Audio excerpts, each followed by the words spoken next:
it would be different if we were on the globe. What would be different about that? You're missing the fundamental. But you did say that, right? No. So you don't think it would be different on the globe than that experiment? What globe? If we actually did the mathematical conceptual. Yes, if we actually lived on a sphere, and theory, you said it would look different, what right? Globe? If we lived on a sphere, the one that we say we live on. But we don't.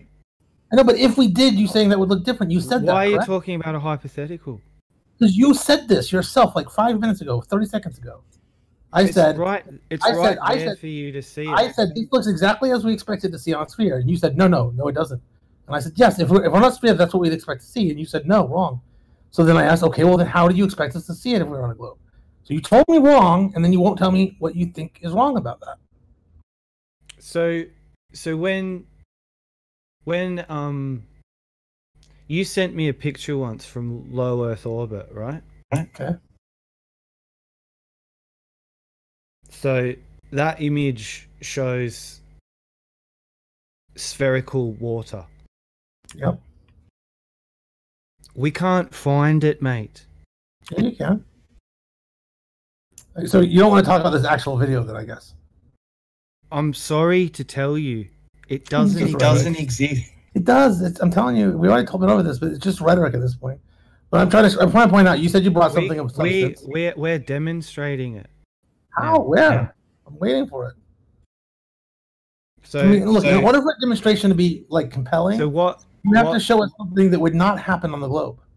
What is being shown is flat Earth was called conspiracy theory, tinfoil hat, crazy people, retards, morons, they don't understand scale, the whole bit, the whole spiel, the gaslighting tactic. Well, I mean, people just don't believe that it's... Then the flat earthers bring engineering, measuring equipment. No. Yes. What are you talking about? Not that. And where? Now it's on you, so now you're the reality. You have never done that, Merle. That's what I'm saying. You've not done that once. So now you're lying. So you're lying. You're denying when have you done that? When have you done that? I'm open to you being right, but I don't know when you've done it. Okay. And other times too. When was the first part? I didn't hear the first part. The first time was when I brought the fish tank to the room and it brought this room to its knees. But you understand why the fish tank doesn't work, right? We've told you this, right? It's too short of a distance for you to precisely measure. My fish tank was denied. Now Andrew's water level test is denied. So you've denied reality twice. It's not that so much that. It's that in order to do the test that you're doing, you need something with more scale on it so that you can measure with enough precision. You're working on a scale that you cannot measure the precision of. That's the problem. It doesn't change. It does. The bigger something is, the more. When does a straight line stop being a straight line? Well, but you can measure whether it's straight or not when it has a differential that's big enough to measure. So it doesn't. It doesn't, but you can't tell whether it's straight or not straight until it's long enough. Straight lines don't form a sphere. You're right. So if it forms a sphere, it's not straight, but you can't tell that until you extend it long enough. So it's over. No, it's not over. I'm telling you, don't seem to understand some of the basic principles here. If you don't extend something long enough, you're not going to be able to get precise enough. Scott, do you think he's really being serious about this level of sort of like, I don't understand? Or do you it's an act. It's an act, isn't it? This. You think so? You guys don't understand the fundamentals. It's just the whole really serious thing that he's doing. So it's over. I took it seriously. My bad. You guys are cool. I don't know, Scott. I don't know. Maybe you're right. I mean, I've done it before with him plenty of times, so I don't know. I could be wrong. So how do straight lines form a sphere? Let's explain. Are you being real or are you being a little bit trolly right now? So let's explain it. You're not going to say you're being real, then I think I'm going to... No, Mel, I think what you should do is you should explain to us what our objection is to your fish tank. All you have is scale. And and explain why that's a problem. Well, it's a problem for you because where does it change? Where's the exact moment it starts forming into a sphere? You can't provide any evidence for that. That's not the problem. Yes, it is. Hey, Mel, you're not telling us It's not you telling us that your fish tank gives us a problem. That isn't my question. Right. Right? My question is, you need to tell us, repeat back to us what our problem is with your fish tank. Why we don't accept it. Explain to us so that we know that you understand why we don't accept your fish tank. You're saying it's not enough water. It's not big enough. Right. Okay. And why do you just ignore that then? Why do you think? Because I've proven that you're wrong. Okay, so how much should it curve over that distance, and what did you use to measure it that would be capable of measuring that amount of curve if it was curving? What I've just provided backs up what I've been saying for years. So you don't have an answer to Jim's question. It doesn't, Mel. And you aren't answering my question. It does. Because when does a horizontal line stop being that? Did you hear his question, Merle? Yeah. Do you remember my question? I mean, it's only reasonable and fair if you want to be honest to answer these questions. And if you can't answer them, it's okay. We're not going to be dicks about it, but we'll just explore it together. You are being dicks about it.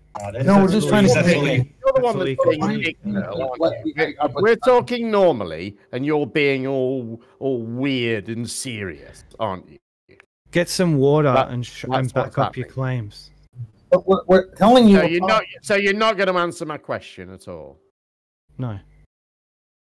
Okay, so that's the end of the conversation. Maybe go and find somewhere else to have a conversation if you're not going to have one in here. Maybe I'll go get some water and prove your claim. Well, if you think your retarded, stupid, idiotic fish tank proves anything, go and do it. But you're just being an idiot. So all you have is insults. And really, well, you're insulting me, Merle, when you pretend that you don't understand this. And you keep waving it in front of us like it killed the room and all this nonsense. What am I missing? Come out with. What am I missing? You're insulting me when you say all that. Being really a hypocrite, Jim. You're a hypocrite. Being dishonest and really rude.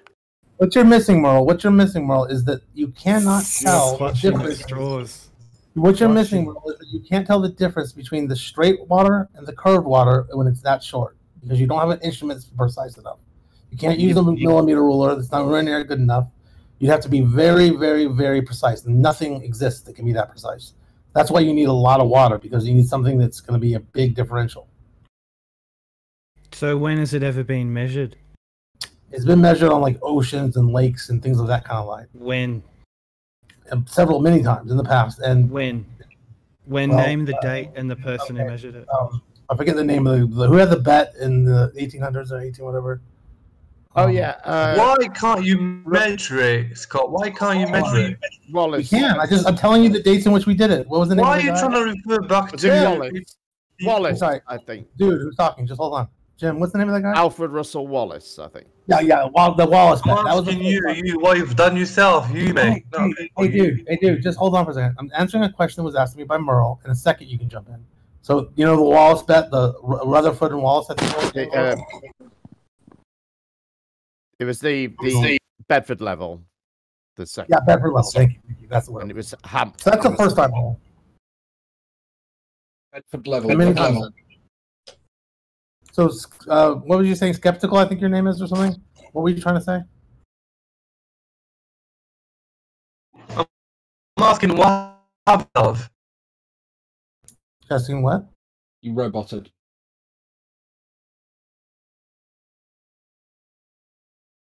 Did he leave?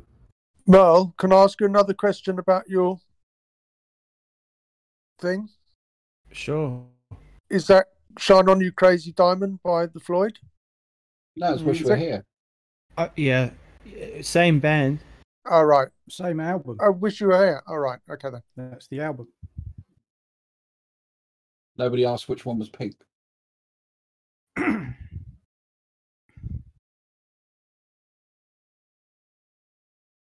Which, to be honest, was almost a logical question considering where they got the name of the band from.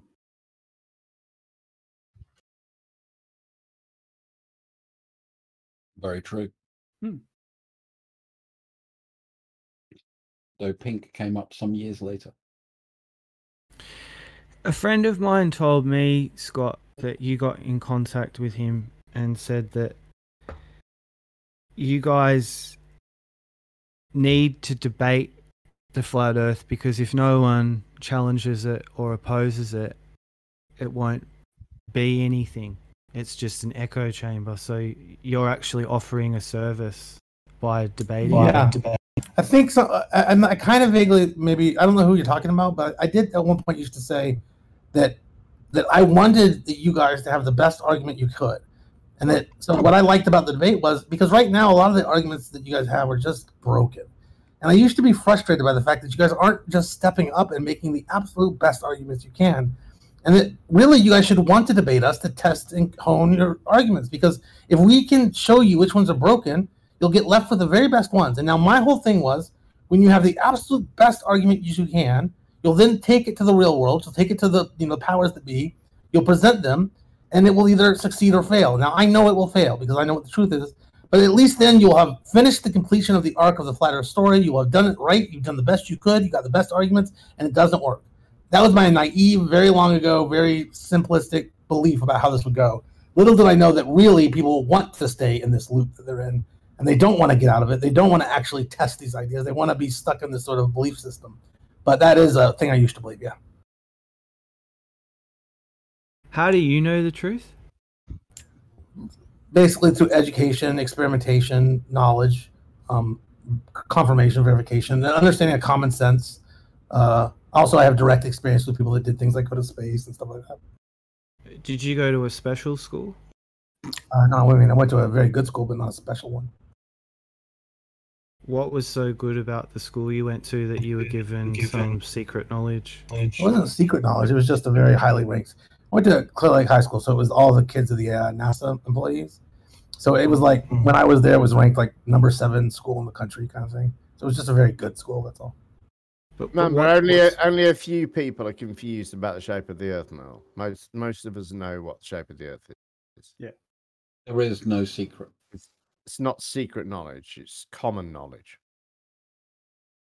It's a common belief, remember? You've already admitted. No, it's something common that knowledge. No. It's something that you just believe to be true. There's no way that you can demonstrate it to be true, and you accept. You've all said already. You've already said you accept it based on what they say, not what you have done to prove it for yourself. That's not true. Never said that. Not true. You said that repeatedly. I didn't say that. I said the body of evidence. That that body of evidence is from an institution that you just believe. It's based on faith. No, it's not. No, it's not. Some of it is from some different institutions. Some of it's from private individuals. Some of it's from my personal experience. So when Veach says when Veach says our arguments are broken, I mean, we're up against. But again, you've got a guy here. You've got a guy here trying to tell us that he's put some water in a fish tank and debunked the shape of the Earth. No, you can't get much more broken than that. Yeah. Because you're saying that his argument is not mathematical, so it's broken. I mean, of course, I understand what you're saying because you have a mathematical model. No, but you can't get. This is where I win. You can't get a fish tank, fill it with water, and show a curving. You're right. But that's not what the model says. No, that's not what the model says. That wouldn't be our model if it did. Exactly. So why would we want to do that? That would prove a different model that isn't our model. So you get it, Mel? So no, I can't do that. Mel, are you getting it? Yeah. No, I don't, because they can't show spherical water. Because you're arguing against curving water. You're right, but that would be we can. So I win. Hang on. Well, if you want to pretend that you've won something by just saying something really retarded and stupid, then that's all you're doing. Go ahead and You're the pretend. retarded mong. It's just an act, Merle. You just act. You're an actor. What we're telling you, Merle, is that nobody can use a fish tank to prove this. It's too small. You need something bigger for either side if you want to say anything significant. No, you got to start. If you haven't got the message on that yet, Merle, you're an idiot. But even a bigger fish tank, start somewhere. Proper idiot. You got to start somewhere. Not like that. Everybody's come up with the same objection, Merle. See, guys, that's all you have. That's all you have in your pocket. What? You always appeal to ridicule. Well, what can we do? What can you do if you've been telling a guy? If you've told a guy, hold on a minute. But what can we do if we've told the guy this very simple principle that his fish tank, his 18-inch fish tank, isn't big enough for him to see water curving in, and we've told him this probably, I don't know, 100 times, and he's probably heard it. He's probably heard it from at least 20 different people, and he still keeps coming in here insisting that he's killed the globe with this. I mean, what do you expect him to say? Why shouldn't we ridicule him? Of course we should ridicule him. Jim, okay, hold on. He's ridiculing us. He's completely taking the piss out of us with this. In every way. Being as obtuse as he possibly can, absolutely refusing to understand why it's idiotic. When it's what do you mean? It's your take based on what? It's too small to test. You can't. No, hold on a minute. A 3-year-old could understand why this is. So, mate, just don't appeal to. But here we've got a 40-year-old man pretending that he just doesn't get it. Hold on a minute. It's ridiculous. And we should ridicule him. It's the best thing that we can do for him is ridicule him. Let me tell you, that's ridiculous. How utterly ridiculous he's been. Appealing to ridicule, right, or calling people stupid, that it strengthens the unbelief because it goes to show that you have no evidence, no proof, mate. That's it. Well, so we've given him the proof, and he just ignored it. No, hold on a minute. In this case, not a proof, but a refutation, or at least a pointing out a problem with this particular with language and mouth noises. Jim, let me tell you something. Okay. No, with your fish tank and the size of your fish tank, Merle. Not language and mouth noises. With your fish tank, the size of your fish tank, and your idiotic refusal to accept that it's useless. Hold on a minute. Let me ask you something, Jim. Let me ask you something. Okay, what would that change if you're trying to conduct a grand scale study to detect a curve, bend, or slant? What would that change? I'm sorry, I didn't really hear what you said. Breaking up there. Okay, conducting a grand scale study, right? To basically, in order to perform, to detect whether the water is curved or flat. What would that change? What's a grand scale study? It's grand scale, I think he said. Oh, grand scale. Yeah, grand scale study. It would allow you the necessary precision to see whether it's curving or not. And the scale that he's at, you'd have to have something. On the scale that he's at, you'd have to have something that can measure to the nanometer scale, even smaller than the picometer, which we do not have. You're looking for something that doesn't exist. Scott, hold on. Here's why you all wrong, right? You're not wrong. You are wrong. You are wrong. Now there's 3 people telling you are wrong and why. Yeah, but unfortunately, those 3 people have based their conclusions on your guesses from looking at an 18-inch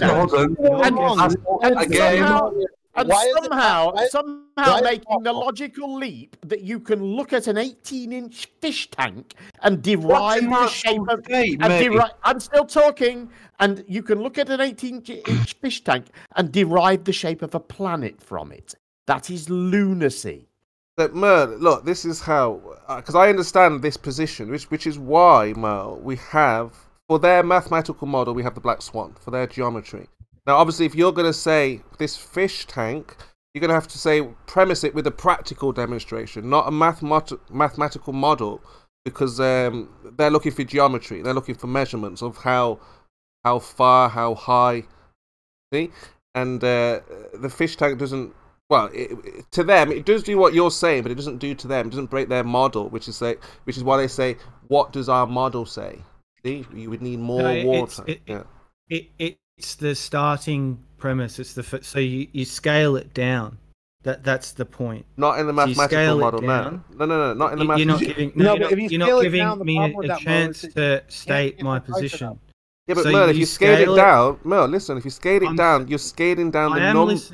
You're scaling down the numbers. So they're asking you for the numbers, Merle. You're not hearing me. I am hearing. So you scale it down. Yeah. Now the next step is measure it. Then from the fish tank, we measure it. Then we scale it up. So they've been asking you, what's the measurement over that distance? No, all they do is add the presupposed dimensions of planet Earth. Which is why the Black Swan works with them and says, okay, if your Earth is 3959, fair enough. If you're 1 foot, where's the physical geometric horizon? They don't have one. Now that breaks their model. Now, a practical... You're missing the point. And you haven't scaled it down, Merle, have you? You've scaled down the amount of water, but left the amount of curvature the same. And said, no. I don't... In my 18-inch fish tank, I just want to finish. I don't see 12,500 miles worth of curvature. Therefore, the Earth isn't curved. Merle's trying to lock us up. I just want to finish my point. So and it is insulting. You are insulting us, Merle. Just want you to know that. Your stupid act is insulting. So you can have a meter... Do it with the correct formula. ...ruler, right? And a meter fish tank with, let's say, 10 litres of water in it. Then you can go to 10 metres... Put 100 litres of water but you haven't done that, have you? them side by side. And you haven't done that, Merle, have you? They're exactly... How do you know you haven't done that? When have you done 10 metres? When have you done 10 metres? Let's do it. Okay, let's do it, but that's what you need to do. That's hang on, a minute ago, you were telling us what... And a minute ago, you were telling us what we would see. Now we're getting somewhere. Now you're saying, I haven't actually done this, so I don't know what I would see. Well, it has been done, but let's do it. No, we've done it, Mel. The Black Swan. If we said to them the horizon is not physical, they would say, have you done it? Have you shown that the horizon is not physical? Yeah, we've been out there showing that it's not physical. We've given them the measurements, the height, the distance, and how much the Earth should drop away. You see? And that's what they're looking for. They're looking for a mathematical equation or model to debunk their model. Practicality doesn't cut it with them. If you show them the flat Earth, it wouldn't even matter. I understand. I understand. I'm just looking for a conversation with someone who isn't using stupidity as a weapon. Again, okay. That would calling people names, that wouldn't change facts, maybe. Like I say, what's left? What is left? What is left with a man in his 40s who thinks he can look at an 18-inch fish tank and derive the shape of a planet from it? What else is left? The Pascal principle, then. He's mocking me by skeptical. He's mocking me by. I've had them eating out of my hand. He's mocking me by continually pretending that this is significant in some way. States. Okay, Jim. What Pascal's principle state? What does it state? Can you fix your mic? I think he said, "What does Pascal's principle state?" I don't know. Want to tell us? No skeptical. Idea. Tell us. Yeah, hold on, just I'll be right back. Hold on. Oh, fucking hell. Oh, he's gone. Oh, gone to reef. But Mo, it's very important. You've got to work with these guys in order to break their model. Just like I'm doing with BioDuel. Okay, so unless he sees himself that it's not a force in his own world, then he's not going to believe it, right? Doesn't matter what I tell him or what you tell him. The same as with these guys. Unless you show them that the horizon is not physical and the Earth isn't, there's no drop, doesn't drop from the horizontal, then they're in a position that they have to figure out what to do. With scaling down like this, they ask you straight away, what's the measurement over the distance? Was it 18 inches or something? How much curvature would you expect to see and things like that? That's quite understandable. Do you agree or disagree? More cant and vanity from you, Kimo, as usual. Now I'll sort of show my hand. See, I set the trap. Now I knew I would be met with ridicule. Oh, bloody comedy hour! Great. With everything that as predictable can be. I set them up. Well, you should be. The thing you is should that be we've been setting you up because we knew you were going to say that you'd set us up because you're predictable. Yep. No. I pointed out. I pointed out about what 40 minutes ago that you were acting and you're an actor. I said that then, didn't I? Yeah. I've said it. You the biggest.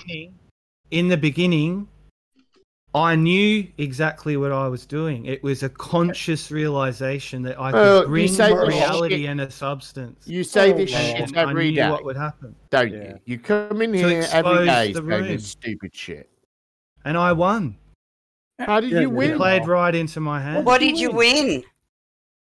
I proved that all you can do with flat Earth is mock them, put them down, and deny reality. Except when we told you what's wrong with your experiment. We gave you the reason. We went through all that, and you ignored it, and then we started mocking you. And when I was called out for mocking you, I pointed out that was all we had left. I've just said that again. Yeah. You deserve to be mocked. We're going back to 2 years ago. Hold on. We're in an adult conversation. You're an adult. You're saying something totally stupid that a 6-year-old should not be allowed to get away with without being told that. Why is this stupid? Why are you talking over me? Why are you talking over me? Why are skeptical? Shut up.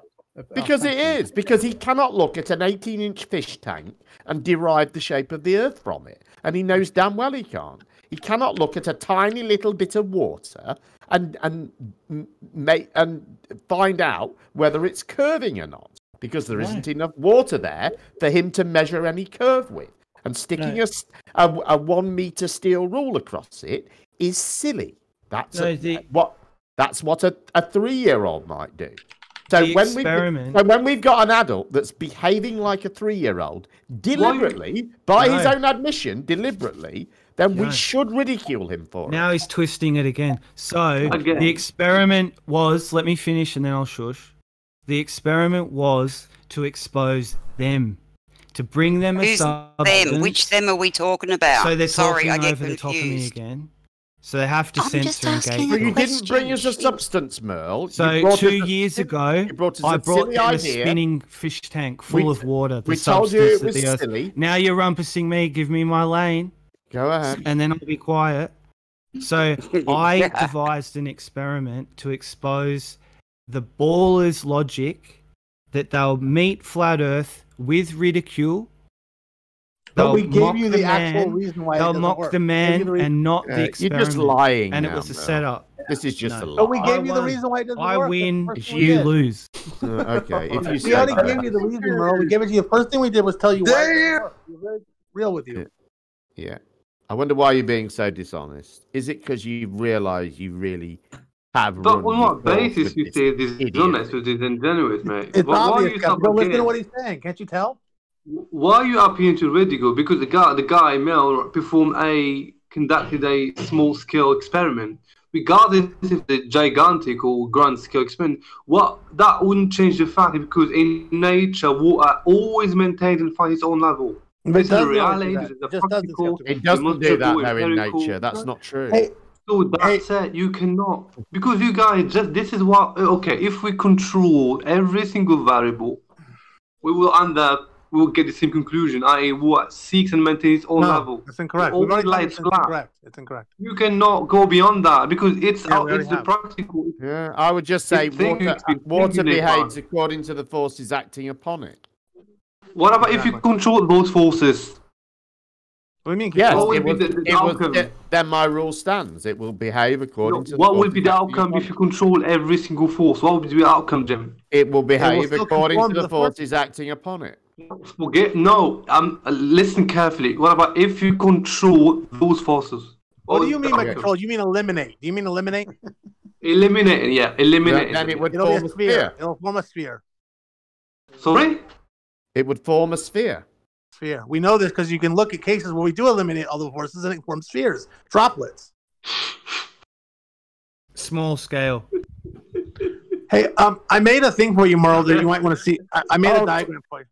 Small scale's no good now, Merle, is it? I thought that's what you did. Scale it up. You went through this big thing about how you scale it down. You guys don't understand scale. Just fallen for Scott's trap. Scott knew you guys don't understand scale. Planned this, and Scott won. So Merle, can I show you something? I just made this in a diagram thing. My Lord, man. And I think it might show you. Maybe it'll give you some insight into what we're trying to tell you. I don't know. But I'm going to just show you. I'm going to post it in the debate chat box, okay? Okay. And what I've done there is I just want you to tell me if you think between those two lines is one which one are they both straight? Are they both curved? What's the deal with those two lines? Can you identify those for me? Have you posted it? Yeah, it's posted. I can't see it. Oh, now I can see it. So what am I looking at? I'm just asking, are those two straight lines? Are they two curved lines? How would you characterize those lines? Oh, well, I'd have to optical put illusion straight up against it. It's hard to tell, though, right? But looking at it, right? It's very hard to tell, right? Wavy. Yeah, it's okay, and it's hard to tell because our eyes have a certain precision. So you'd have to get a tool to get to a certain level of precision. But now, if I was to show you, and I won't bother posting it, you can if you want to see it. No, I want to answer. Hold on. Hold on. Well, I want to answer it. Kimo, hold on. I'm talking to Merle. If I was to show you the top one is straight and the bottom one is curved, and I was able to do that by pulling out farther away, and then you could see, oh yeah, the bottom one's part of a circle, the top one's part of a straight line. That's because I'm changing the scale. I'm giving you a bigger scale, it becomes easier and easier to see the curve. That's what we're saying. Hold on, I'm in the middle of a sentence, Kimo. When you work with the water tank, it's like you're zoomed in the way I am on this one, where you can't tell the difference when you're zoomed in. We're saying you got to back up more. You got to get more of it in view so that you can see the curve. Yeah, I know what you're saying. All right, so if you want to know which one's curved, I already said the bottom one's curved, top one's straight. Yeah, but if you didn't know, all you'd have to do is pour water on it, and then if the water rolls, it's a digital drawing on your computer, it would ruin your computer. You should not do that. Do not do that. No, but if we wanted to know if those lines in reality were curved or straight, we'd just pour water on it. So what you need to do is eliminate all the forces acting upon the water, Kimo, and then do it. What forces are you talking about? All of them. Like what? Any of the forces that may be acting on the water. Like what? Oh, convection currents, Brownian motion, those two. Okay, have you tested for those forces? Have you manipulated, eliminated? I'm asking you the question, Kimo. I haven't claimed that there are those such forces. I'm waiting for you to respond to the question I've asked, not ask me like 15 more questions. But I haven't claimed that there are these forces. You did. Are you going to respond to this question or not? Well, what forces are you talking about? So you don't believe there are any forces acting on water, is this the case? Do I believe? That's not science. Do you have... Do you know that there are no forces acting upon water? I don't know anything when it comes to observed phenomena. You don't know anything in that case, I'm not going to ask you any more questions. When it comes to observed phenomena, unless I have an experiment, of course. No, you don't know anything. So unless you do an experiment and have your observed phenomena, you manipulate your independent variable. I accept that you don't have any understanding of water. So if you want to play games, this is going nowhere, Dress. Okay, so move on. I'm not playing a silly game. No. I'm just going with your thing. You haven't done so my thing is, if you want to know if that is curved, you pour water on it. You said there are forces acting on it. I'll ask you, what are those forces? Well, no, you've just said you're done. Can I finish my point? You just said, I'm done. Can I finish my point? So the point was, you said forces. I said, what forces? Can I finish my point? Your point was there are forces. I said, what forces? I haven't finished my point, so I don't know why you know what it is. Well, you've made your point. You said there are forces. I haven't. You interrupted me halfway through. No, there are not forces. Well, there are forces. The point that I was making, thank you for letting me get in, is that you haven't done any experimentation on water, and by your own statement, you now know nothing about water, so please stop commenting on it. No, I don't know anything about your forces. So what experimentation have you personally done on water, Kimo? I've just told you, pour water on those lines, and if it rolls off, it's not straight. Have you done that experiment? I poured water on a flat surface, yeah. Didn't roll off. Have you got a video? Yeah. Of you doing it? Yeah. Show it. It's on my channel. No, he hasn't. So, you pour water on those lines. Yeah, give me the video and the timestamp. Let's go look at it. Yeah, you'll have to go for. I'll get it for you later on. Yeah, What videos there?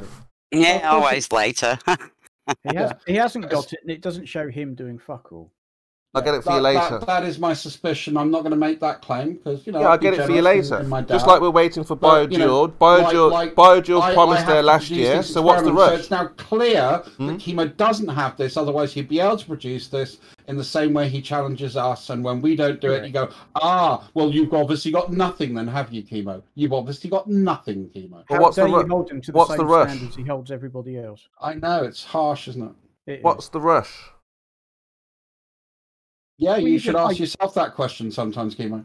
I mean, you just made a claim that you'd got the video showing you doing it, but you can't produce it. Yeah, I said I'll get it for you later. Yeah, it doesn't exist. Okay.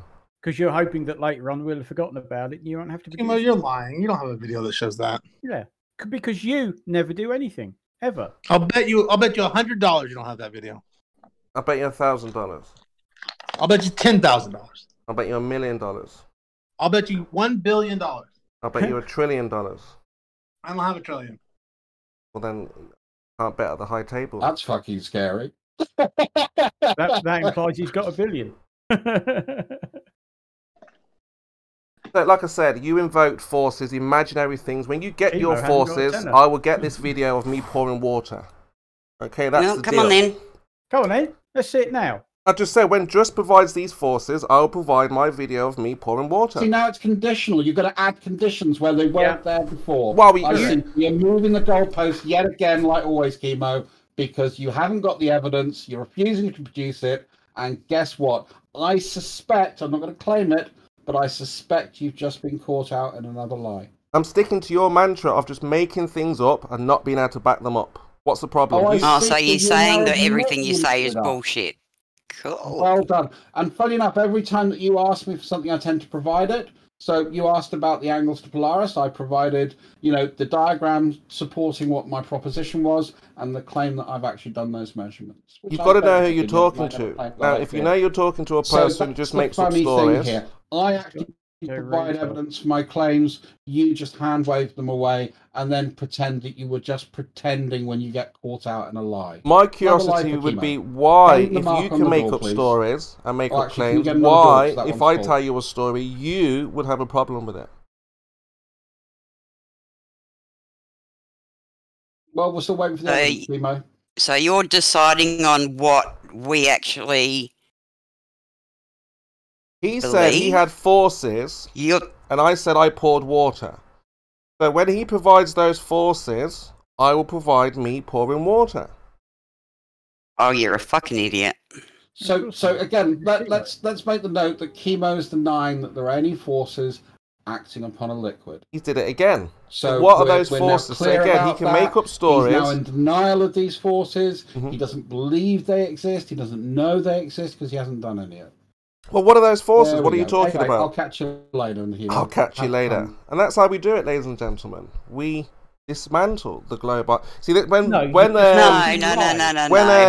Scott Veach was saying, "Oh, your arguments are broken," that's because he wasn't talking to me. Well, that's when you're full of shit. Where the arguments are fixed, they're in position, they're strong, they're powerful, they're effective, and they know what they can do. So I would like to apologise for all the other flat earthers in the room. Chances of you getting to say a word without Kimo jumping in on top of you is now pretty slim. Well, you're making your point, and I'm answering your point. You said there were forces. I said I poured water. But when you provide these forces... You said you provide evidence, and then you said you won't. So, which is it, Kimo? Are you lying or not lying? I will provide. Well, what's going on? I will provide. I've bet $1 billion trillion on this. Now, when he provides those forces... Well, then do it! When he provides those forces... You can't even get the number, can you? If he's so more conditions. He's making up random claims about magical forces. Kimo, when you made it, they came after when you were then... No, I didn't claim I won anything. All I just said is that the flat earth arguments are strong. And put a condition in, and I'm not part of the bet, so if you want to make a bet with Scott, if you're too much of a coward to make that bet with Scott, fair play on you. I'm nothing to do with Veach hasn't made a claim about any forces you did. I think it's a little immoral in my view. Yeah, Veach didn't make claims. He just wants to bet about the video. And I'm saying that, yeah, I'll provide the video when you, who I was talking to, provides these false forces. Exactly, you're not part of the bet. You're part of our discussion. We were talking about pouring water. I wasn't part of the discussion. You made a bet with Scott, and now afterwards you added conditions to it, Kimo. No, I'm talking to you. I'm not part of that, and I'm not going to play your game. So if you want to welch, you do it, mate. I'm not part of it. Well, when you provide forces for the force... I'm not part of it.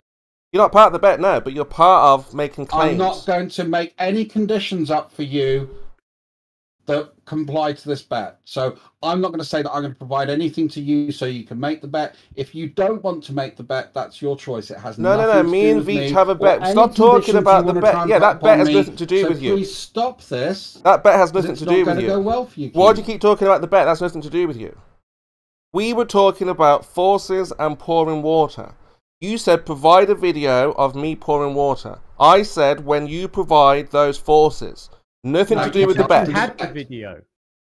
Nothing to do with the bet. You had the video of you pouring water. I said I had the video. I'm going to go now because Kimo's going to start lying about history. You said you were going 5 minutes ago, yet you're still here. And I don't like engaging with liars. Are you lying again? Are you going to go now, or are you going to stay? Kimo. So let's hope you're not lying again, because you just said I'm going 5 minutes ago, and here you are still. No, well, that's your job, isn't it, here, Kimo? You're the liar.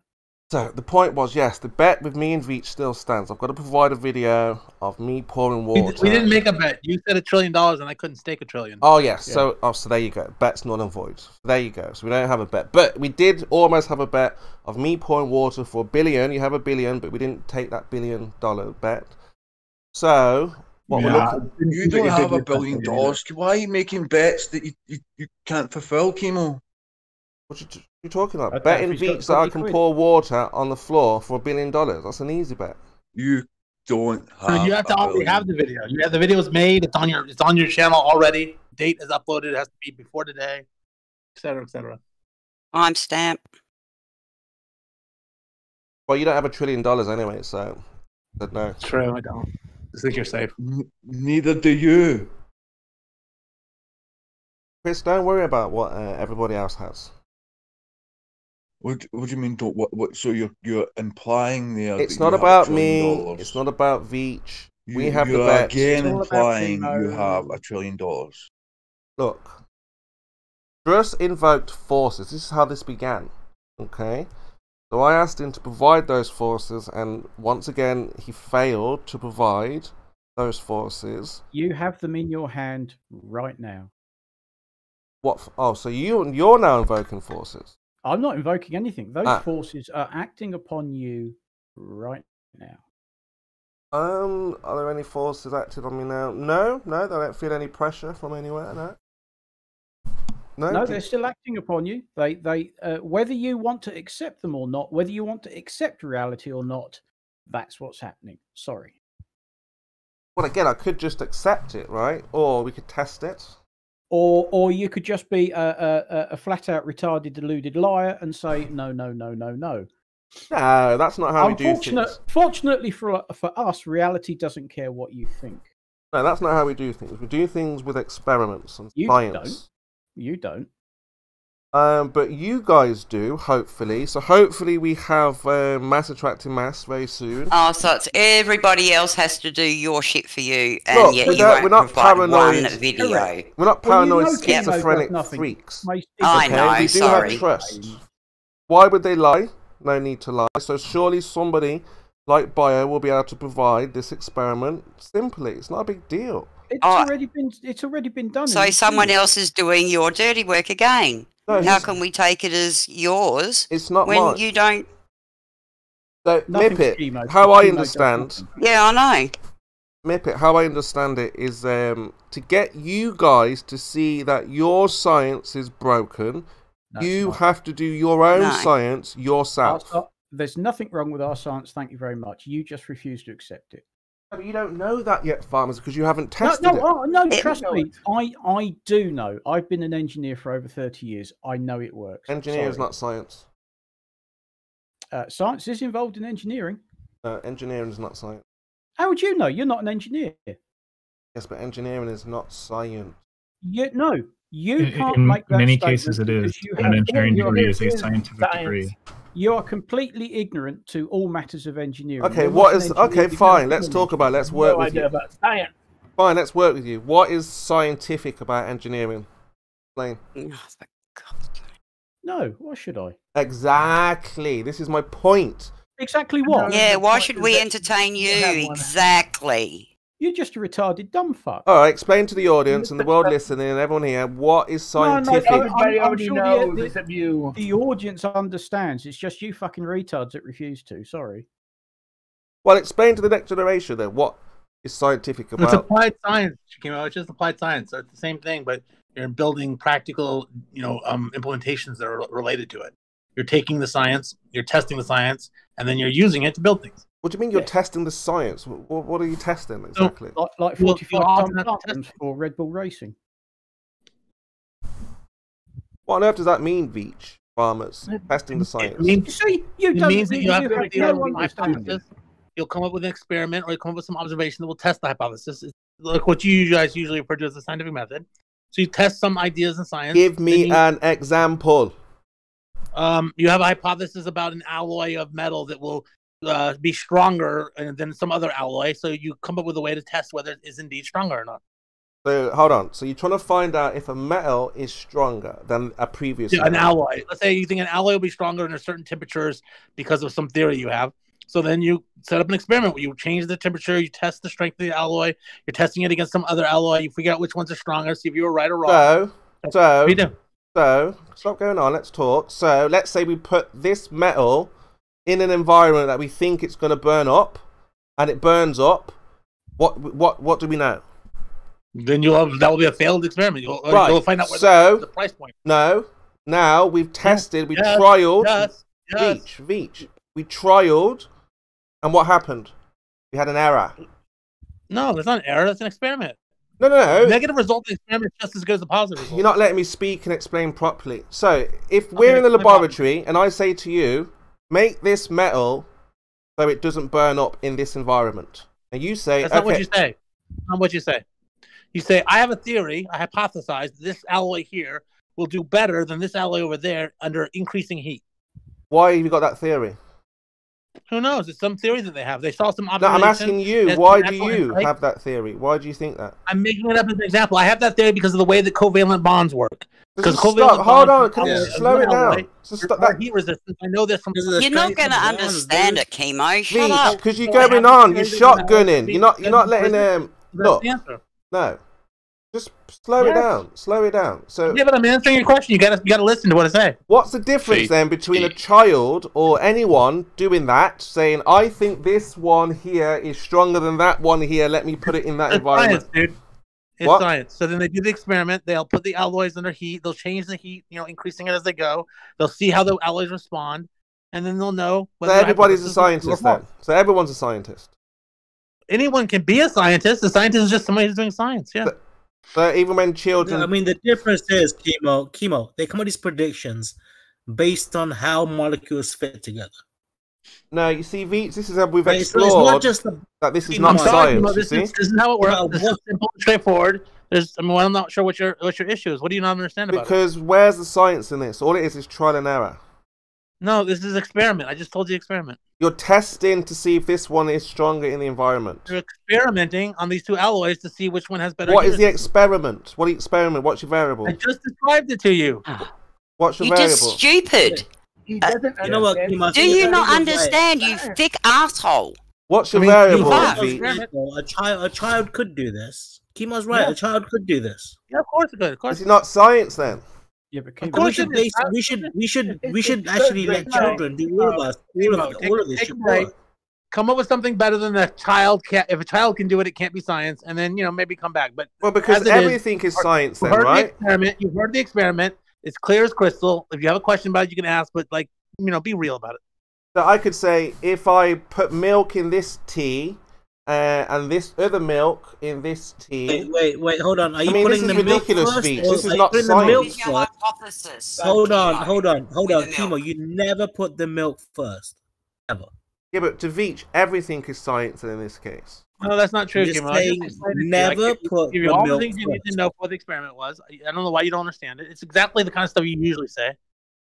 I'm asking, just because they've got a white jacket on and they've got metals in their hand, that makes them a scientist or something. I told you what you to do. Put the milk first, Kimo. Do you put the milk first? You got alloys. You're increasing your temperature. Your temperature would make your temperature the independent variable. You're increasing the heat. You're checking to see how the dependent variable, that is the integrity of the alloy, how that's changing. Then you're going to have the answer to your hypothesis. It's not that hard, dude. Yeah, that's not science at all. It's science. It's exactly science. All you're doing is testing, trial. What is your definition of science, Kimo? You're just being dumb, Kimo. I don't know what to tell you. Well, again, all you're doing is trial to see if there's any errors. If there are, you'll correct those errors. It's an experiment. It's an experiment. If there are errors, you will correct those errors. I'm doing an What experiment. is your definition? All the definitions of experiment. But in science, you don't correct those errors. You manipulate your What's variables. your definition of science? You are so grasping for straws at this point. It's just painful to listen to. Like listen to yourself. It's just boring. Come on. If there's an error, what do you do? If a child could be in the same room, it can't be science. Like, come on, dude. So just because they've got a white jacket and they hold metal and deal with temperature, they're scientists. Is that what I said? Was I talking about white jackets or holding metal? Or did I give you an experiment? That's what you're saying. You're saying that if someone in a laboratory mixes metal... No, that's what you're saying. You know what you're saying? You're saying, I am so dumb, I cannot think of any way to refute this, so I'm just going to start talking gibberish like this and see if anyone will call me out on it. That's what you're saying. Well, I'm trying to find out where the science is. I already told you. I told you what the independent variable was. I told you what the dependent variable was. What was your observed? Well, hold on. What was your observed? I told you how you tested the hypothesis. So where do you think the science is? What was the observed? What was your observed phenomenon? Tell me where you think the science is. I already told you all that stuff. Tell me where you think the science is. Where did you observe your phenomenon? In the lab. I saw it in the lab. In nature. In nature, in the natural organization of atoms. What? So you just saw this naturally in the world? Yeah, I was looking to yes, naturally in the world I saw it. And I thought to myself, hey, the way covalent bonds work are heat resistant. I'll bet you that means this alloy would be more heat resistant. Then I had an independent variable, a dependent variable, I ran the experiment, etc., etc. You saw something that was heat resistant. That was your observed phenomenon. I saw that covalent bonds were particularly heat resistant. So you saw something that was heat. Okay, fine. What was the cause? What was the cause of that painful. What was the cause of that heat resistance? Well, I don't know what the cause of that was, but what the cause of the heat resistance for the alloy would be the covalent bonds. Oh, so we know the cause and effect. So okay, okay, so fine. My brain cells. Too early for alcohol.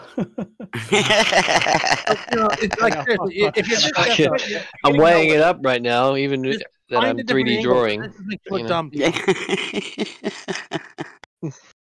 So, look, the idea is what we're looking for, Veach, is cause and effect in this. And what you're doing... Oh, we're still talking about that. Oh, okay. Oh, my goodness. And what you're doing is engineering, which is... No, I told you the cause and effect. I just told it to you. You're just not listening. You're so desperate to get away from this that you're literally just lying. Because you said in the beginning... You said in the beginning... There's no L. There's no L in Kimo's alphabet. Listen, Kimo. How about we just agree to disagree, and you can mull it, and if you want to talk about it later, we can. But let's not bore the whole room with you just being ridiculous like this. It's just boring. You said in the beginning there are two metals, and you want to test if one can survive in one. Kimo. Finish that conversation. Catch up. So you said you want to see if they can survive in one environment and the other. That's not really what I said. No, that's not right. That's what we were testing, yes. Surviving metal. Jesus. Exactly. It's now sentient in the wild. It's catching its own food. I get it. That is not science, sheeple. Exactly. That's what we're talking about. Oh, that's not nature. Wow. Okay. Metals and stuff. What's scientific about that? That is laughable. Well, Kimo, you can put metal out in nature, can't you? And what's your observed phenomenon? You're telling the story.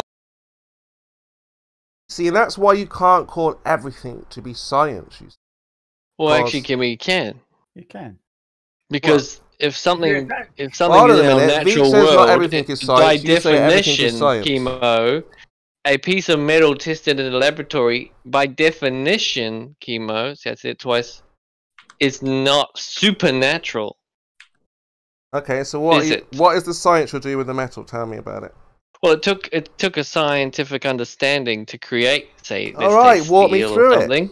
Walk me through it. Right? What was the science? So whatever tests are done on that metal I'm are in the asking natural you, world. what is the science? Yes or no? What is the yes science? Yes or no? Sheeple, what is the science? No, that's not my question. Don't ask me a question while I'm asking you one. Yes or no? Is a piece of metal in a laboratory being tested supernatural or natural? Well, what are we testing for? Doesn't matter. Well, it does. If you're testing what caused the metal, then yeah. For science. You're testing it for science. What are you testing for? What do you see? What are you observing? That's not my question. Before we get to the testing, are we doing supernatural testing or natural testing? We're doing science in the natural and physical world. Boom. So any test that Scott performed on that metal by heating it up, throwing it in a furnace, cooling it down first, then superheating it again, these are all done in nature. Whether you want to believe it or not, it's a natural test, a natural environment test. It's not supernatural. And the fact he's even working with alloy metals shows we have a good understanding of the forces and the reactions. I argue with that. Again, you're going away from the argument there. We're looking for cause and effect.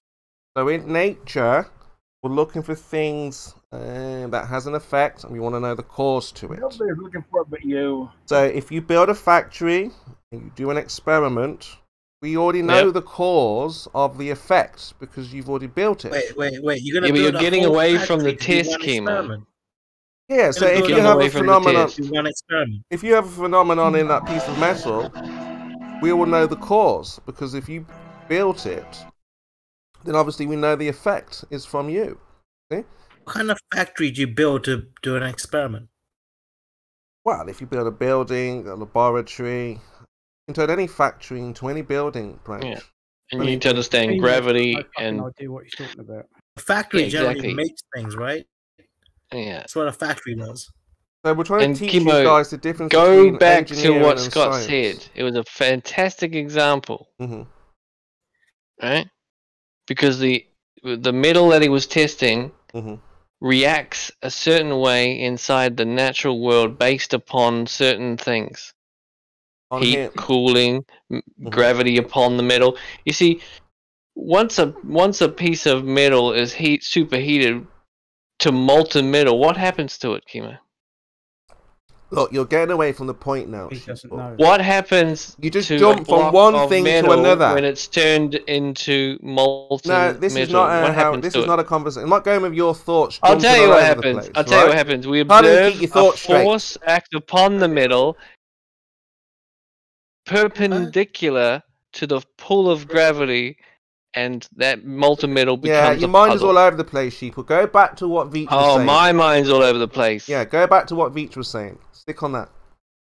Well, I was just expanding on what Veach was saying. Well, where is the science? Where is the science in what Veach was saying? What do you think happens when structural integrity of the alloy metal he was testing fails, Kimo? You're asking me what I think. Where is the science in what Veach was doing? Exactly. Veach, that's my point. Please confirm that I just expanded on your test. Not expanding. I want you to walk. I want you to walk through. Kimo, stop being such a troll. It's just boring, seriously. No, you might be bored because we're getting closer to the exposition of NASA, of the globe, of space. We're getting bored because you're boring. Yeah, of course it's boring. Of course. Of course, as you get closer to the truth. Okay, you've got to throw out something. We already told you, Kimo. It was very clear. Do something. Do something. If you have a real question, you can ask me, but you don't have a real question. You're just do something quickly. You probably got something in the ear to say, stop them. They're getting too close to the source. No, I'm just listening to you keep going on and on. Flat Earth is a very, very dangerous subject to talk about. It's one of the most exciting subjects. And what does Veach do? Oh, it's boring. Why are you talking when you ask a question? You gotta stop talking. You gotta let each other talk. I was responding to what you were saying. You started over talking me. You weren't. After your question, I started to reply, and you kept going. You said it's boring. No spiraling. You said it's boring, and I'm explaining why it's not boring. Kimo's doing just fine. You all need to chill the fuck out. Yeah, I'm explaining why it's not. You find it boring, and I'm explaining why. What part of what I described do you not understand the science? What part? No, you said it's boring. I haven't heard Kimo say one thing. Shush, Brian. I can't even speak. Can't even speak. What part is not cheerleading for the losing side? It's boring as well. What part did you think was not science? Right, you said this is boring. Now, there's a reason why you think it's boring. Science and what I said. Flat Earth is one of the most exciting. Kimo sounds like a boomer. most fantastic topics. I thought you just spent all this time saying it's not science, and now you won't tell me what part's not science. Because you just said this is boring, and I'm explaining why it's not boring. Yeah. Well, it's boring because you're just giving the rhetoric that it's not science, but you're not telling us a reason. And when I ask a reason, you don't want to do that. I agree. It's not boring at all. Let Kimo talk. Okay. Don't be a mong. Notice he evaded the natural or supernatural question because it kills his whole argument. If you don't know why you don't think it's science, that's okay, Kimo. You don't have to have a good reason. But see, now you're asking me a question. Just think about it. Okay, I got an answer for you. Yes. So the reason why, if we just take a piece of metal into a laboratory, and I don't even know what you're trying to do with it. Change the metal, put it in an environment so it doesn't burn up. There's no observed phenomenon here. There's no independent. He's delusional. He just is so delusional. It freaks me out sometimes. I know what you mean. Tell you what, Kimo, we'll table it. I'll write it down for you, and you can look at it at your leisure. But in the meantime, why don't you move on to a different topic? Why don't we move on? Why don't you go and play? Why don't you go and play some games with Kosho downstairs? What you were doing already? I already told you the answer. So if you don't understand it, then you'll have to just look at it at your leisure later. What do you mean? If I don't understand it, it's easily understood. Well, you just said I don't even know what you're doing. Then you said it. You described it all wrong. You clearly are not understanding. Okay, so if you don't understand how science works, okay, you need an observed phenomena in nature. I told you what the observed phenomena was. I told you already. So where in nature did you see this? I told you I saw the natural way in which covalent bonds formed and saw how they were used. I didn't ask that. I didn't ask that. Again, I said where. No, he's out of the house. I didn't ask that. I said where in nature have you observed this? It was about 20 yards from my front door. You saw something outside your front door, yeah? Yeah. It's not even. Oh my God, this guy is fucked. It was a carrot. So what's your question, Kimo? This is what he lives No, for. I want to hear this. I kind of want to hear this. 1 second. You didn't mention this. You didn't say this before. How did Scott put the... Yeah, you didn't say this before, Veach. This is a new variable here, outside your front door. You relate that to covalent bonds. So go on then, walk us through it then. Outside your front door, what did you see? Yeah. I saw the covalent bonds. I saw the way in which they're resistant. And I saw the way in which different alloys have different covalent bonds, and I thought to myself, I couldn't even hear you, Veach. You're being overspoken. You have to start again. Wait a minute. We're talking about you walked out your front door. I know. Yeah. And saw what? And I saw covalent bonds in objects. How did you see them? Just to look really carefully. I looked really close. Where? Talking everywhere. Everywhere. I where? looked everywhere. Nature. Oh, Veach, what are you talking about? Kimo, 1 second. So that was the observed phenomena. Then I thought to myself, hey, these things are heat resistant. Oh, that's interesting. Is that why this thing over here resists heat versus this thing? And Is I thought, hold on, mix up an alloy? And then I thought, hey, let's test this with alloys. And so that's what we went and did. We did an experiment to see if it was true, and it worked. Ta-da! Bernie, you nearly had me there, Veach. You nearly had me there. Not funny. It's dead serious. Science is not a joking matter. So if you don't understand it, just mull it. I don't appreciate you laughing at science because science is serious. If you're laughing, you don't know what science is. You got me. You got me. Very funny, Veach. Very funny. He sure did. All right, God, so I think we talk about alloys. We talk about alloys and the strength of an alloy. He's being funny. It's okay. You need about covalent no, I'm not being funny. I'm dead serious. It's science. I mean, essentially, an alloy is a mixture of different metals, right? This is not. There's no bonding going on between the metals. Look, Decoders wants to say something. Let's get serious now. Decoders. The covalent bond is between. Veach. Stop being silly. You're talking about alloys. I'm being serious. It's not my fault you don't understand. Very funny. I'm not kidding, Kimo. It isn't funny, Kimo. Don't you get it? So, all right, let's review what Veach said. Veach said he walked outside, saw alloys. The covalent bond is between molecules. You guys are over talking each other. I'm sorry, it's between atoms. You gotta be one at a time. Covalent bonds are between atoms. I can't hear either one of you. When you start making alloys, the whole point of an alloy. You guys keep over talking each other. I can't. You're not helping, Branch. I'm not trying to help. I'm trying to distinguish why covalent bonds. I can't understand how fucking alloys work. They're not. I can't understand. I mean, you got to understand that a covalent bond is not. I can't understand. Makes alloys have their properties. I can't understand you when you're over talking to. All right. No one's talking, right? Kimo. You can't hear Kimo? No. Are you sure? Yeah, let me refresh. Yeah. He's talking right now? Yeah, right now. He's not talking for me. Oh, okay. Thank you, Terry. Thank you for clarifying that, Terry. Thank you so much for being clear Thanks, about Terry. that. Very helpful. Damn it, Terry! Now we gotta listen to Brian. Oh no! Oh, sorry. I can't hear I Brian. didn't realise that one. And I'm normally the one that doesn't. I was just trying to say, Scott. Seems like Kimo is not talking, but covalent bonds is not what gives properties to alloys. Oh, I guess my observer's phenomena was wrong then, huh? Oh, really? What is a covalent bond, Scott? I forget. Tell me, is that the one where if you're in love, but you also want to be dating other people? No, wait, it's between atoms. That's polyamorous. Covalent bonds are between atoms. Oh, I see. Yeah. I guess my observed phenomenon. When you make an alloy, the whole point of an alloy, mixing them without actually reacting. That makes so much more sense. It's not about covalent bonds. I'm just saying, Scott, it was wrong. It's called sarcasm. They don't get it. Okay. Thank you. Humor is lost on them. Scott has no clue what he's talking about. And the drunk. Yeah, no, exactly. That's why the experiment went wrong, and now I know. Thank you. Like I said, bro, it's okay to be wrong, Scott. It's okay to be wrong. Exactly. Just remember, it's not the covalent bonds. Yeah, I got that now. I was thinking of polyamorous bonding. My bad. But yes, and veach.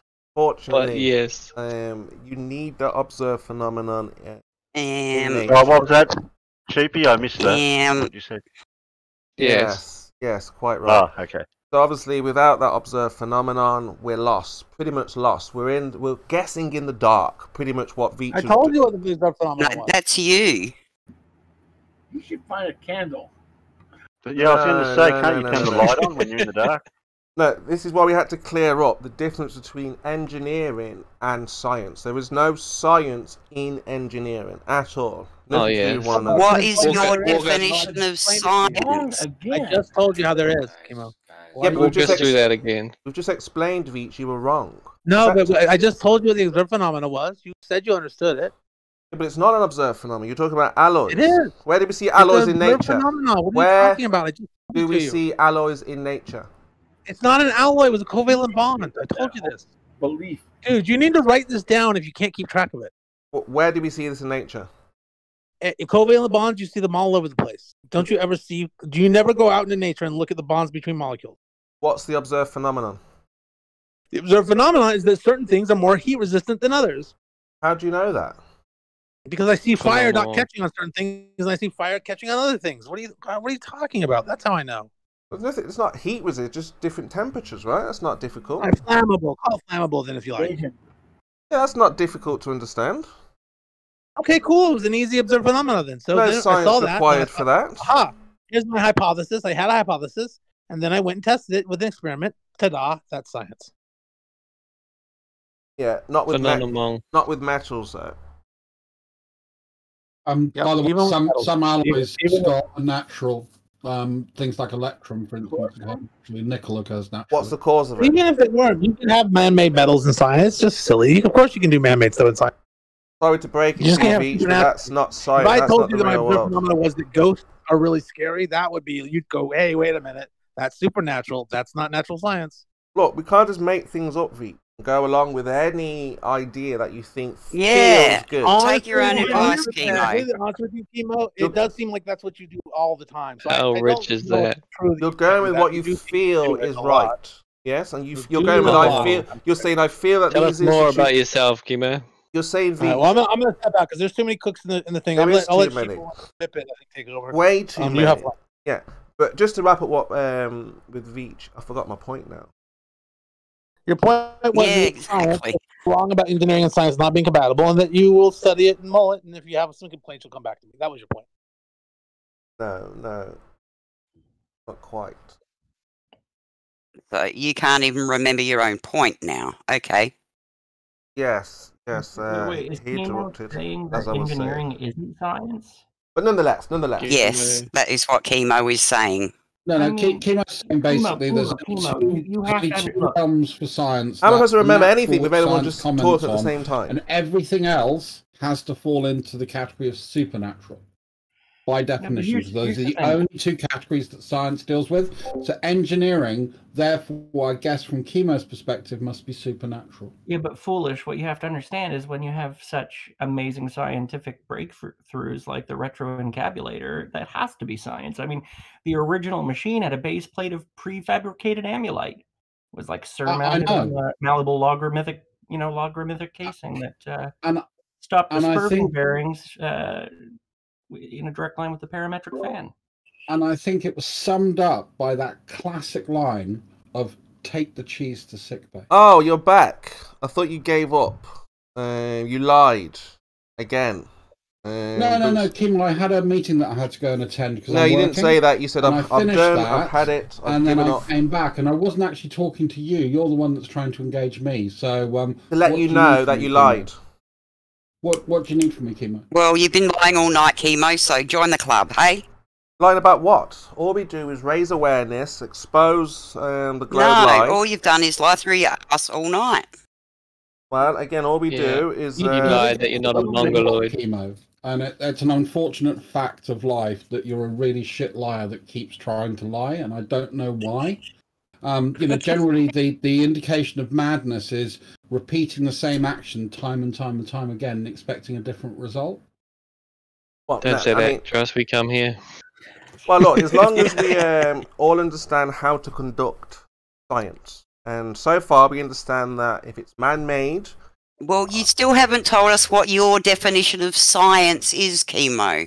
So how can any of us think anything because you haven't told us what science is? Well, it's just you. It's just knowledge. Just knowledge, Mippet. What's the definition of science? Knowledge. What is your definition of science? Knowledge, Mippet. Knowledge. Gnosis, to know. And is there nobody actually worth engaging with on the server at the moment, or is there any Kimo here? Well, just to get knowledge, Mippet. Gnosis, knowledge. So once we have knowledge, now with your science, there is no knowledge, just... No, what's your definition of science? Oh my God. Don't tell us what our definition is. What's your definition of science, Kimo? Knowledge. Gnosis. A justified belief. So knowledge is everything to do with science. So, I know that my grandchild had a shit today. Is that science? You don't know that. No, I'm asking you. Is that your definition of science? No, but you explain. One word doesn't an explanation make. No, but you don't... More than one word this time, Kimo. What is your definition of science? I've just told you. Knowledge. More than one word answer, please. Why does it need more than one word? Don't you understand knowledge? Everything is science. Are you being serious, Mick? I know that Kimo is a liar. Is that science? You don't know that. No, everything is a science. That is a feeling. That is pseudo-science. No, it's pretty accurate. Again, that's your feeling. That's what you feel. Yes? Oh, are you saying... No, that's what you feel. Now we're talking about our feelings. No, Kimo. Have you ever lied, Kimo? So, if you want a more in-depth definition, Mippet, I can say it's knowledge... No, I want you to... Yeah, more in-depth. Yeah, that'd be good. More in-depth. Go ahead, Kimo. Yeah, more in-depth. You wanna go deeper, Mippet. Okay, let's go deeper. More than one word. Yes, I will give you more than one word. The knowledge attained through the study or practice of an operation. Okay, so that could be an experiment. Okay, so it has to be practical to... No, I don't understand that. You'll have to explain. Pretend I'm a glober and I don't understand. Please explain like I'm a 4-year-old, because I don't get anything that you just said. Okay. So the practical, do you understand practical? Do you want the definition of practical? No, that's okay. I know what practical means. Thanks. Excellent. Good girl. So this is science is the intellectual. Don't patronise me, asshole. Okay, so look, the science is the intellectual and the practical activity encompassing the systematic study and the structure and behavior of the physical and natural world. Where are you reading this throughout from? Where are you reading this definition you asked me for an explanation, more than one word. Sorry, I'm almost finished, and then now it's not good enough. So, Mippet, it's the intellectual and practical activity encompassing the systematic study of structure and behavior of the physical and natural world through observation, Mippet, and experiment. That's my definition, Mippet. That's not your definition. What? So Mippet, you just read that off of somewhere. So Mippet, unless we have observation and experiment, Mippet, it's not science. That's my definition. Okay, so what scientific methods do you use? Methods? Only one method, and that is the scientific method. No, there isn't. Well, see, that's where you're wrong. Okay, how many methods are there? The ones are there. How many methods are there, Mippet? More than one. Well, how many then? More than there are scientific. Much more than one. Millions, thousands, hundreds. Yep, sounds good. At least, million sounds at least good. 1,000. Okay, okay. So let's say. Kimo. Kimo, hold on, when we went through the thing with. No, hold on. Before you go on, before you go on, you might realize that everything you just read out from wherever you took it from exactly fits what Scott said when he said he had a scientific experiment for the alloy metal. Exactly. Not quite. And I don't know if you can create that, connection in your brain and realize that by what you just read, you debunked your whole argument. But please, carry on. Not quite. I'm getting popcorn. Not quite. So, obviously, if we're going to do science, which is the intellectual and practical activity, there was an activity. Now, we know that it's something you've never ever done. We know that veach had an observation. Who was we again? I get lost with the we's. Which we are we talking about? Because you say we on everybody. The collective here, the collective. Today, now, here in this moment, right now, everyone here. So we know that veach made an observation. Yes, we know this. And he didn't have an experiment, because if we look at the scientific method... Well, I don't know that we know this. Hang on. Let's back up. How do we know he did the experiment? No, did you see him do it? He didn't do it. That's the point. He didn't do an experiment, and he didn't make a prediction based on his hypothesis. To make a prediction based on the hypothesis, he didn't. And you show him wrong. You showed him to be wrong. How? Because he didn't have an experiment to back up his observation. But he did. You just said he didn't. We just. He told you the experiment. Mippet, are you okay? He told you the experiment. I'm shocked, Kimo, that you really can't remember 10 minutes ago. It's shocking. You just really said need yourself to go and he doesn't have an experiment. Now you're saying he does. Get yourself checked. Mippet, make your mind up. You just said he didn't have an experiment. Now you said he doesn't have an experiment.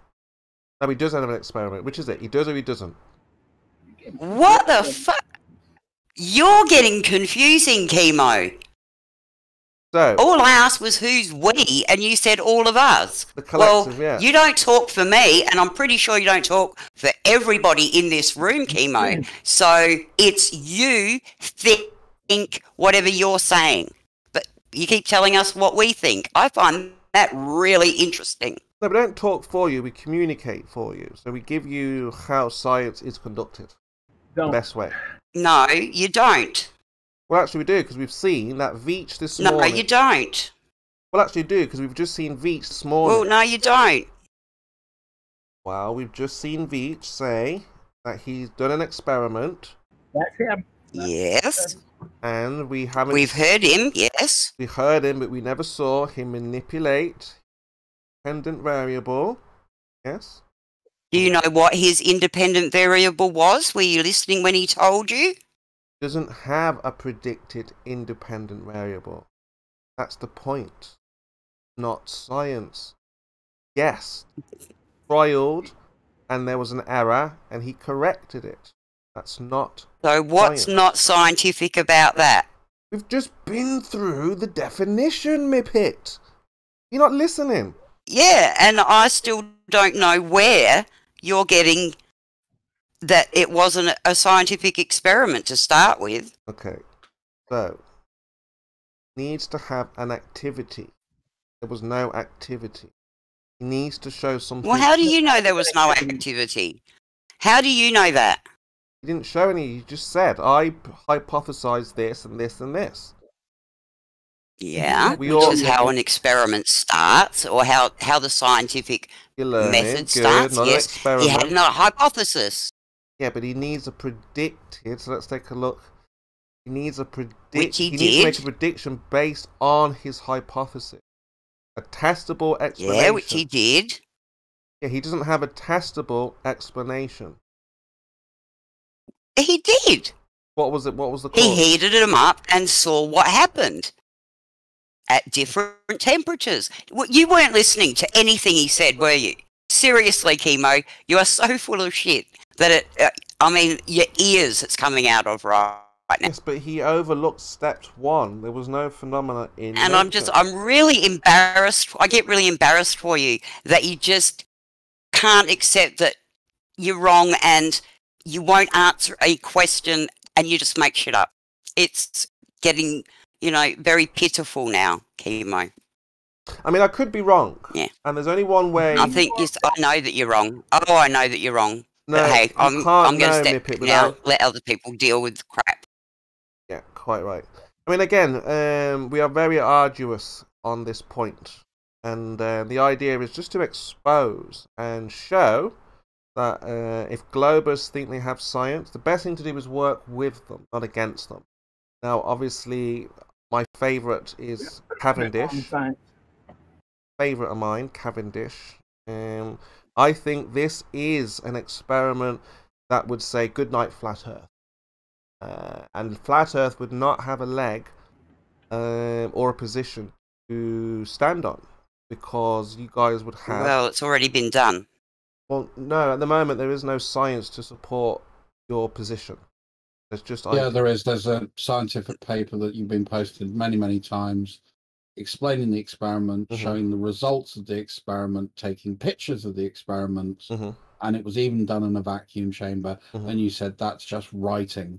The question I wanted to ask you, Kimo, don't derail. Let's stick to the Cavendish. What's the difference with you? This is on the point, because I don't understand your differentiation between knowledge and truth. No, I said let's not derail now, okay? So I think it's important. No, I knew you would do this. This is why you tried to get in, okay? So you've got a little thought, and you think, right, if I we're just not getting into that. But the point is, if we're looking to end the flat Earth tonight, tomorrow, or this year, there's a great chance, fantastic opportunity. Now, I want to be a part of that, because obviously I was a part of... Boring. Well, yeah, again... I mean, Cavendish has been done. It's been done in a vacuum, and you've been shown the results. So, game over, yeah? If that's done, I'm going straight on Nathan's today and say, look, we have a force. I've got evidence of gravity. Call gravity and deal with it. Yep, Yeah, good boy. Go over and do that. I'm going to say to QE, look, I've got an experiment. We've got this force, this attraction. I'll speak to Mark. Yeah, right. Yeah, I'm sure that you're going to do that. For sure, Kimo. Yep. This is like every other thing you're going to do. I don't think you realise how much of a big deal this is. You guys don't see the bigger deal, the bigger picture. There is no science to back up the globe. What big deal? So imagine now, we have an observation. Yeah, so we got to pretend it's not real. We've got to imagine, okay? Yeah, we've got to pretend. So not real, yeah? Exactly. So you've got to pretend, okay? What do you have to pretend? So imagine we had an observation of mass attracting mass where everything was accounted for. But why should I have to imagine? Why don't you just show me that? I can't show you that. It doesn't happen. It doesn't exist. That's the point, Mippet. So prove that it doesn't exist then. Oh my God, Mippet, you're insane. You cut me up. But look, the idea is... Oh, I'm insane now. Okay. Not insane, because you can't answer a question Not really, again. but you make me laugh. Because you just jump from one thing to the other, just like that. You're like, no, we don't have it. No, oh, yes, we do you have are it. the one that keeps trying to jump it away. I keep trying to bring it back. And because you will not answer a question. I mean, let's be honest, Kimo. You've never answered a question in the whole of your Discord experience. Because how I understand it... And if you have, I would love the recording of it. Because look... I would just... That would be so special. I'd make it my wake-up alarm. Although, you know, the Earth is flat and whatnot, I can't see how you guys would Well, it's not, but yeah. So I'm trying to figure out how you guys would be ball earthers without evidence. But you say there is evidence. So therefore, if we can provide Exactly. And the evidence that we have is enough for us. The point is, it's not enough for you. So you problem, not me problem. And again, we're back to the difference between truth and knowledge, which Kimo won't, because that would lock him in. Well, Jesus is the truth, the way, and the light. Yes, and knowledge. Yeah, Mippet. Mm-hmm. Hi there, Mippet. Yes. It Good, seems thank you. to me, you know, all Kimo has is his little platform in a little Discord server, in which he constantly goes on the same rhetoric for his ego and his vanity. What do you think about that opinion, Mippet? I completely agree. That's why I come and just have fun with Kimo, because he's just so dumb. Yeah. Well, no, the point is not to really have fun, I don't think, or, you know, to call him dumb or anything. Okay, maybe bad choice of words. To listen to the dumb. Yeah. Which spouts out of Kimo's mouth. But hey. Yeah, it doesn't really matter what you say to this sort of personality, because, you know, he's not really here to do anything legitimate. He's just here to make a noise, really. That's all he wants. And for people to engage with him honestly. What do you think of that, Mippet? Do you think I'm right there? I think he tries to, but I don't think he's honest about it at all. Oh, what? Do you actually think he's trying to be honest, Mippet? No, not at all. He wouldn't know honesty if it come up and bloody bit him on the ass. True. Yeah. I don't know. To be honest, I don't really agree with you there. I think he does know the difference between honesty and dishonesty. And he's just being dishonest all the time. Okay. Yeah. That doesn't pay him in a very good light. Well, if you can't see Mippet and he just doesn't care. If you can't see that we're trying to help you see the light, the errors, and the mistakes, and the indoctrination. Oh, and because he hasn't talked for a while, he just starts talking crap. Yeah. Oh, well, you're talking about me, like, as I said, like all I'm not even here or something. Is to make sounds in a little Discord. It's not about server. you, Spurs. No, but they're talking about me, like, you know. I'm like, don't worry, it's not about you. Can I even defend? You know, no, it's not about you. Defend the truth. No, not me. The truth, I should say, because the truth, obviously, is what's the most. The truth is not about you either, mate. Don't worry about it. It sounded to me like the whole conversation was about Spurs. Right. You're wrong, Branch. You're wrong. It's about a weird sort of noisy thing that just happens on Discord. I don't know, it's some sort of weird feedback loop that pops up occasionally that there's no actual explanation for. It's a sort of like a ghost in the machine. Do you get that, Branch? Yeah, Branch, the conversation was about Spurs, but he says it's never about him, so he shouldn't involve himself. Yeah, but I mean, there's only one person spitting truth today, right? And that's Spurs. No? No.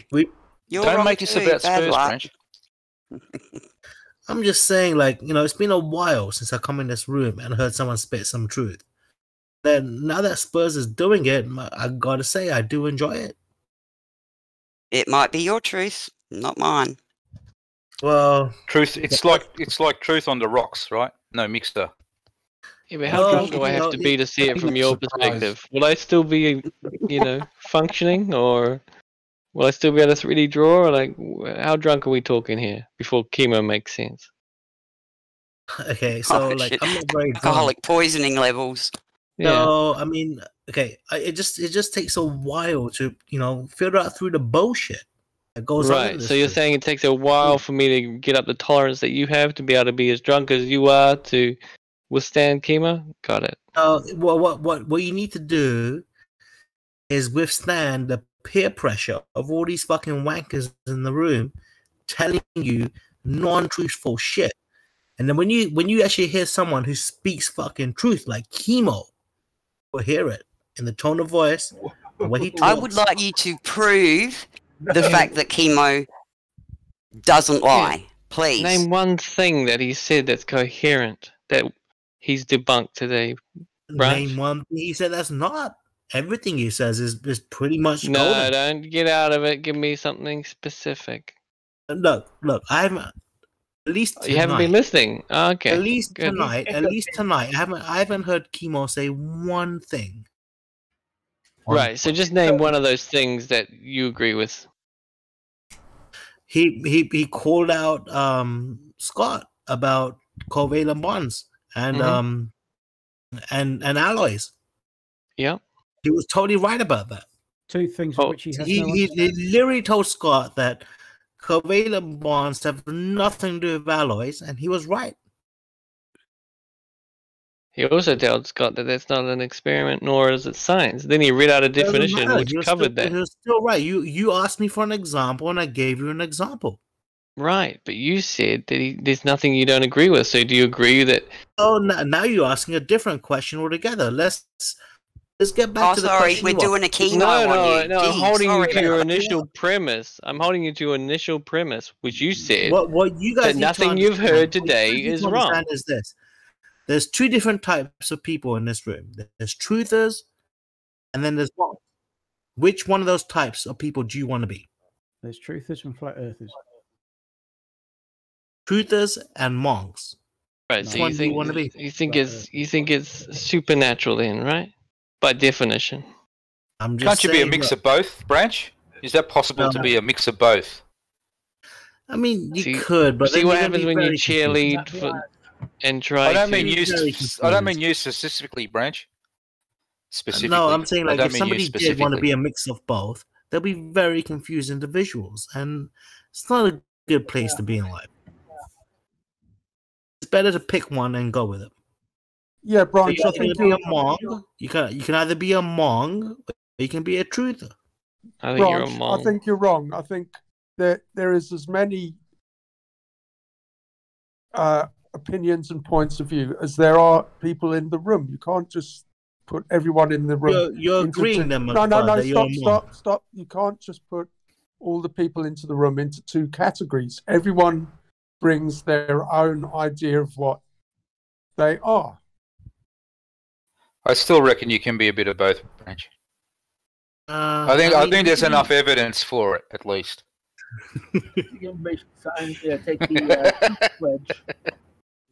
He's trying to put everyone into a little box of one way, which isn't true for people. All people are individuals and they express themselves accordingly. So really, there is however many people in the room is how. McFud, do you reckon someone can be a Hmong but speak the truth at the same time? Oh, undoubtedly, yes. Okay, what about you, McFud? You also agree then, McFud? Most Globers are Hmongs. I would say that most people can hold separate opinions at the same time. And thank you. However many people are in the room. Thank you for agreeing with me, bro. How many people are in the room? McFud just said it. Shut up. If you can speak the truth and be a Hmong, that would logically conclude that most Globers are Hmongs. Exactly. Logic. Look, all we're looking for is acceptance. I mean, you already accept one thing based on no evidence. No, we Zero don't. evidence. No, we don't. So all you have to do now is It's been too long accept. since he spoke, everybody. Now we have to listen to him. Yeah.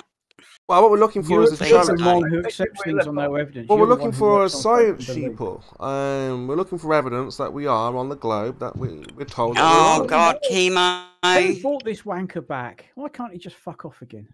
Kimo hasn't talked for many days. Let him talk. He's a fucking idiot. Yeah.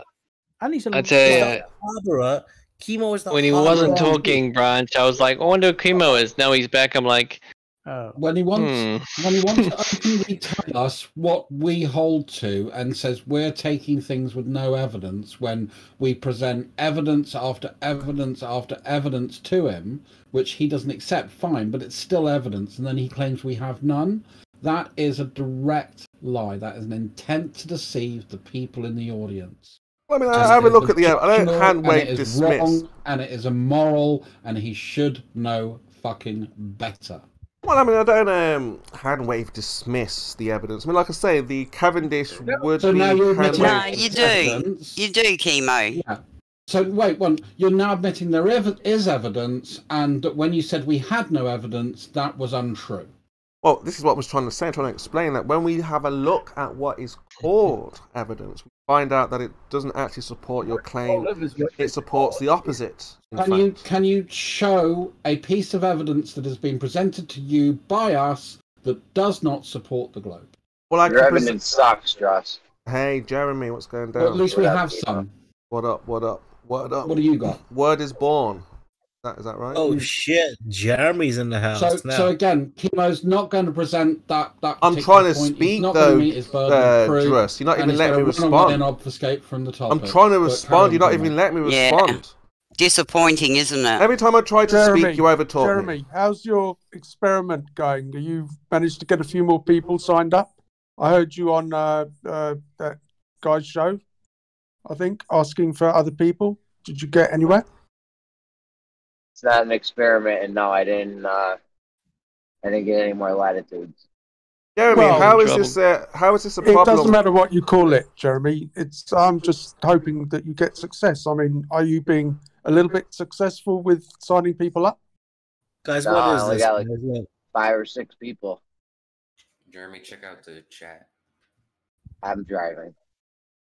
You guys literally asked him 20 questions. Before you could even answer, you started talking to Jeremy. Let Kimo Stop answer being a mongs. question. One question at a time. Don't be a mong. It's okay, Was. Let the people speak. I mean, again, the world is becoming more and more tyrannical. They're taking away our rights. And obviously, this is a place that we can... God. This is a place we can gather. We can express. Like Mippet is doing right now. So...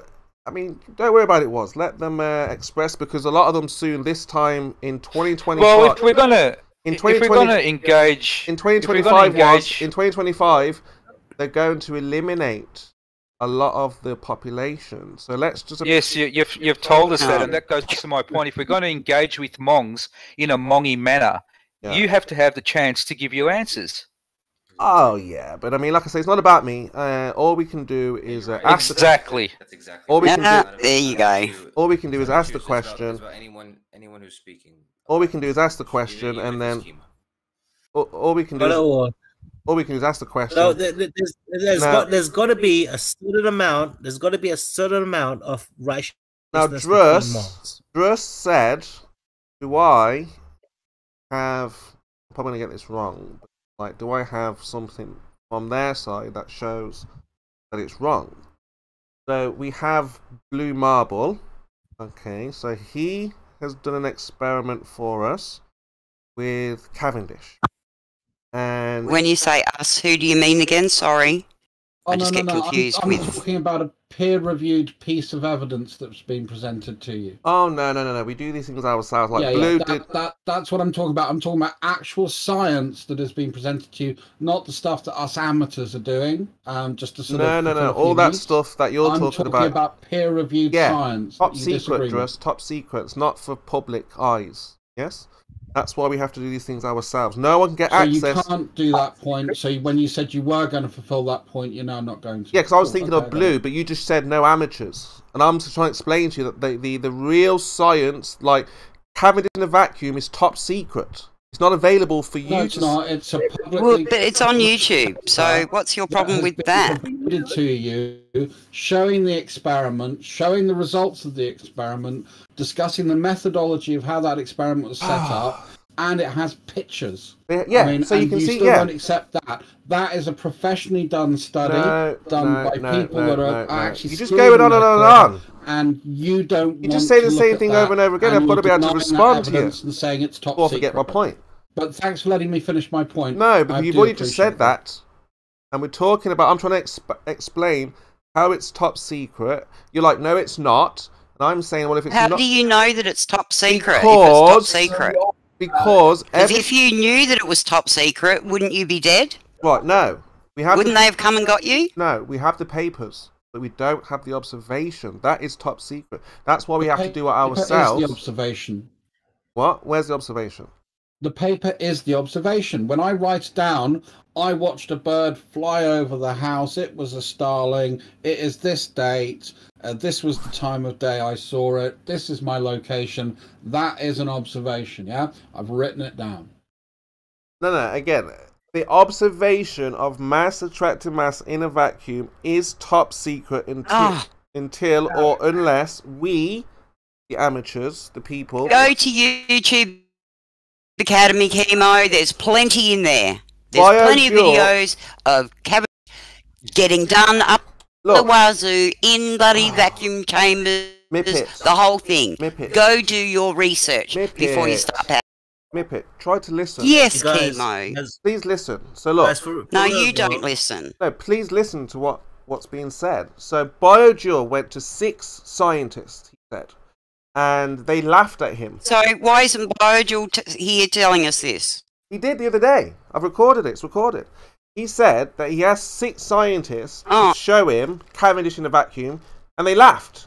They said, no, what are you talking about? We can't show you that. It's top secret. So that's him just saying, that's happening.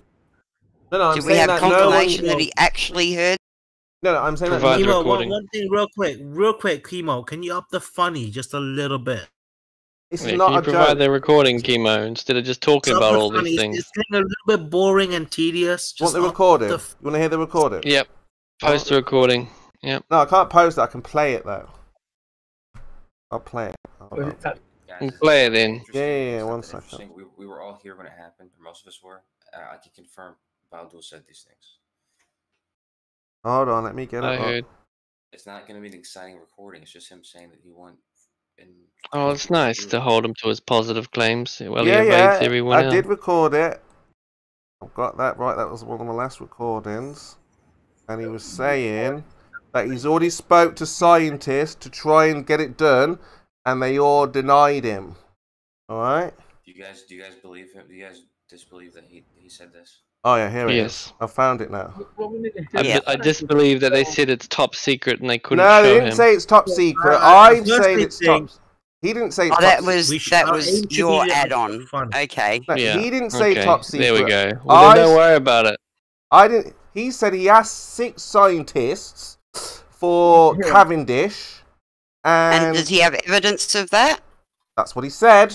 All right, let's try to listen. Well, I'm sorry, not good enough. You added on that little extra bit of electromagnetism, clickbait wording, and said that because it's top secret. No, he didn't say top secret. I said dishonest. I said it's top secret, and then I said Kimo, secrets or not. What? We're supposed to be making this funny, aren't we? I thought you No, there's no humour in devastation, Branch. This is a very serious situation we find ourselves in. And, Kimo's lying his ass off once again, and it gets very boring. If you're looking for entertainment, Branch, there's a circus. When the lockdowns are over, you can go to the nearest circus, check out the seals and the lions and the bears. There's always time for humour. There's always. That was pretty funny. That was pretty funny, Branch. Yeah. So, you want to hear the recording or not? Of him saying he has 6. If it's not funny, I don't want to hear it. Oh, sure. Okay. As long as you stop talking. I had a lot of. I was gonna do this originally a long time ago, but that's kosher. I'll just get in touch with the people for those dumbass replies. Hold on, first. Kosher. What Kimo's gonna do? That was Kosher advising anything you do after that. Kosher was advising him on what to do and what not to do, and what I'm going to say and what I'm not going to say. A mirror. I would have a number of things. Can you chew it up before you start talking and finding it on the fly? Jeez, man. I'm just saying, guys. Look, Kimo's a very sensible person. Stop talking a second while I Give find him enough time, he will make it funny himself. I'm getting confused between you talking and the thing talking. So look. Hold on. Do that again. I'm accounting for a number of things, but I see what you're saying, in which I would have a pressure gauge, I would have a mirror, I would have a number of things, but I won't be thinking about all the dumbass replies, so then I would miss accounting for those dumbass replies. Right. Sure, the fucking... Hold on, I just gotta find it still. It's fun. I think it'd be fun to do. I did it. I've reached out to I think 6 people now. Here we go. You're right then. Here we go.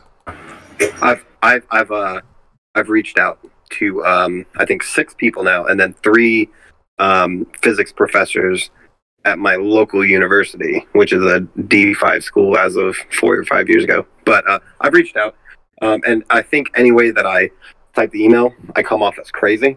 Yeah, dude. You gotta get me to write the email, man. So that's where. Hold on. My point is right there, Kimo. He didn't even talk about getting 6 replies back. No, he said he said that he said they were. You said they said he was crazy. Yeah, whatever. He said I sound crazy when I'm writing my emails. That's a very, very different scenario. That's why he's not getting the responses. Liar. No, they all started laughing like, "Oh yeah, haha, you sound crazy." Don't you see? No, Kimo. Yeah, I see Kimo. I see what's up. He sounds crazy, and that's why when he asks a scientist, "Hey, can you show me Cavendish in a vacuum?" They're like, I don't think so." Where's the recording of that? We've just played They it. laughed and pointed at his That was face. not what you said, Kimo. It's pretty much what happened in the video he just showed. No, it wasn't, Branch, because he said that they replied saying that he was crazy. He said... There you go! He said, I sound crazy writing the emails. See? That's what they did. Play it again, you dickhead. They're saying that's what they did. He said that crazy at all. He thinks that he sounds crazy, therefore they think he sounds crazy. No!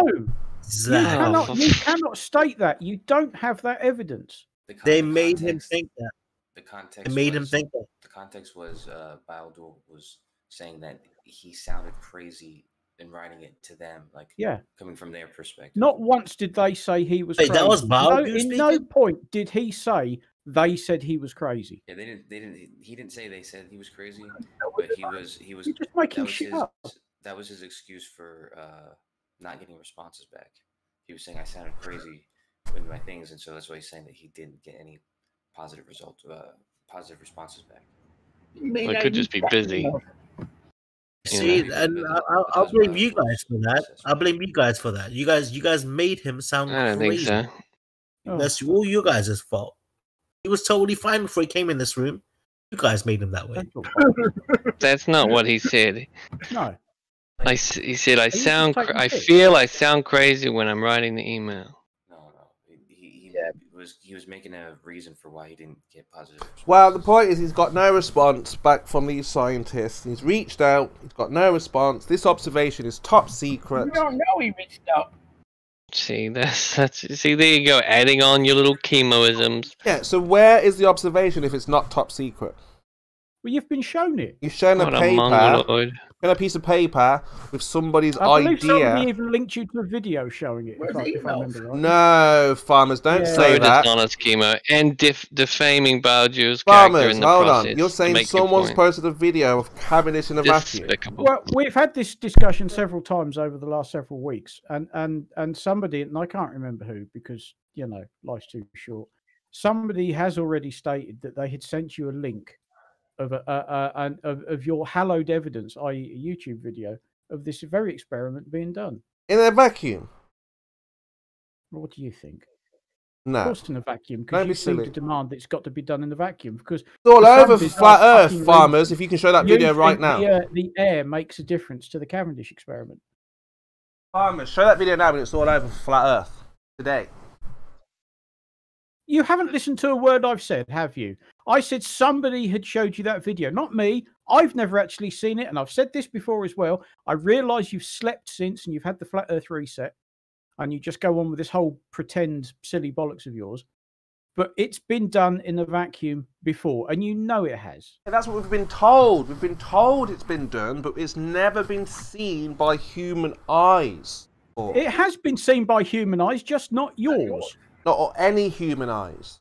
No, it's been done. Therefore, it's been seen by human eyes. How else did they write papers about it? I mean, How else you did know, they take Kimo does a photographs good of it? point. I'm not contacting no guy. Every time it has been done, has been in a very enclosed vacuum chamber. No point at all.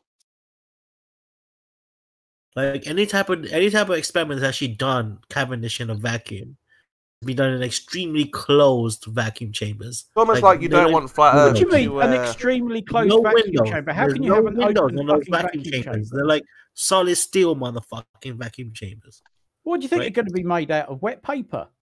Just saying, like he's correct in saying there's no human eye that's ever seen them. Ever. Never, ever. So if we could show that today. Are you just taking the piss, or are you as retarded as Kimo? Oh my god, they're taking the piss. They're just taking the piss because they're idiots. Mippy, if you show that video right now, flat Earth is over today. Well, flat Earth is over because it's not flat, you fucking retard. No, flat Earth goes on. I don't know about that, Kimo. I don't know about that. You think Cavendish in a vacuum of course you don't. flat Earth? The Earth isn't flat. Because you've got a force, Jeremy, and you can't explain that force without making things up, if we get to see it.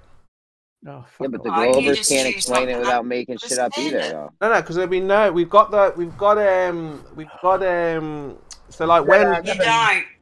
Okay, guys.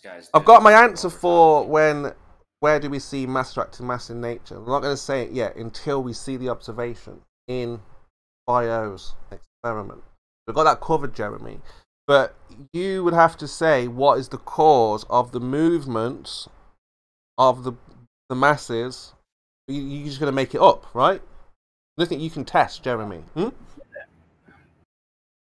Talk to me, Jeremy. Yeah, it's not like they're doing an experiment either. All they're seeing is this two balls going towards each other. That doesn't mean the Earth is a sphere.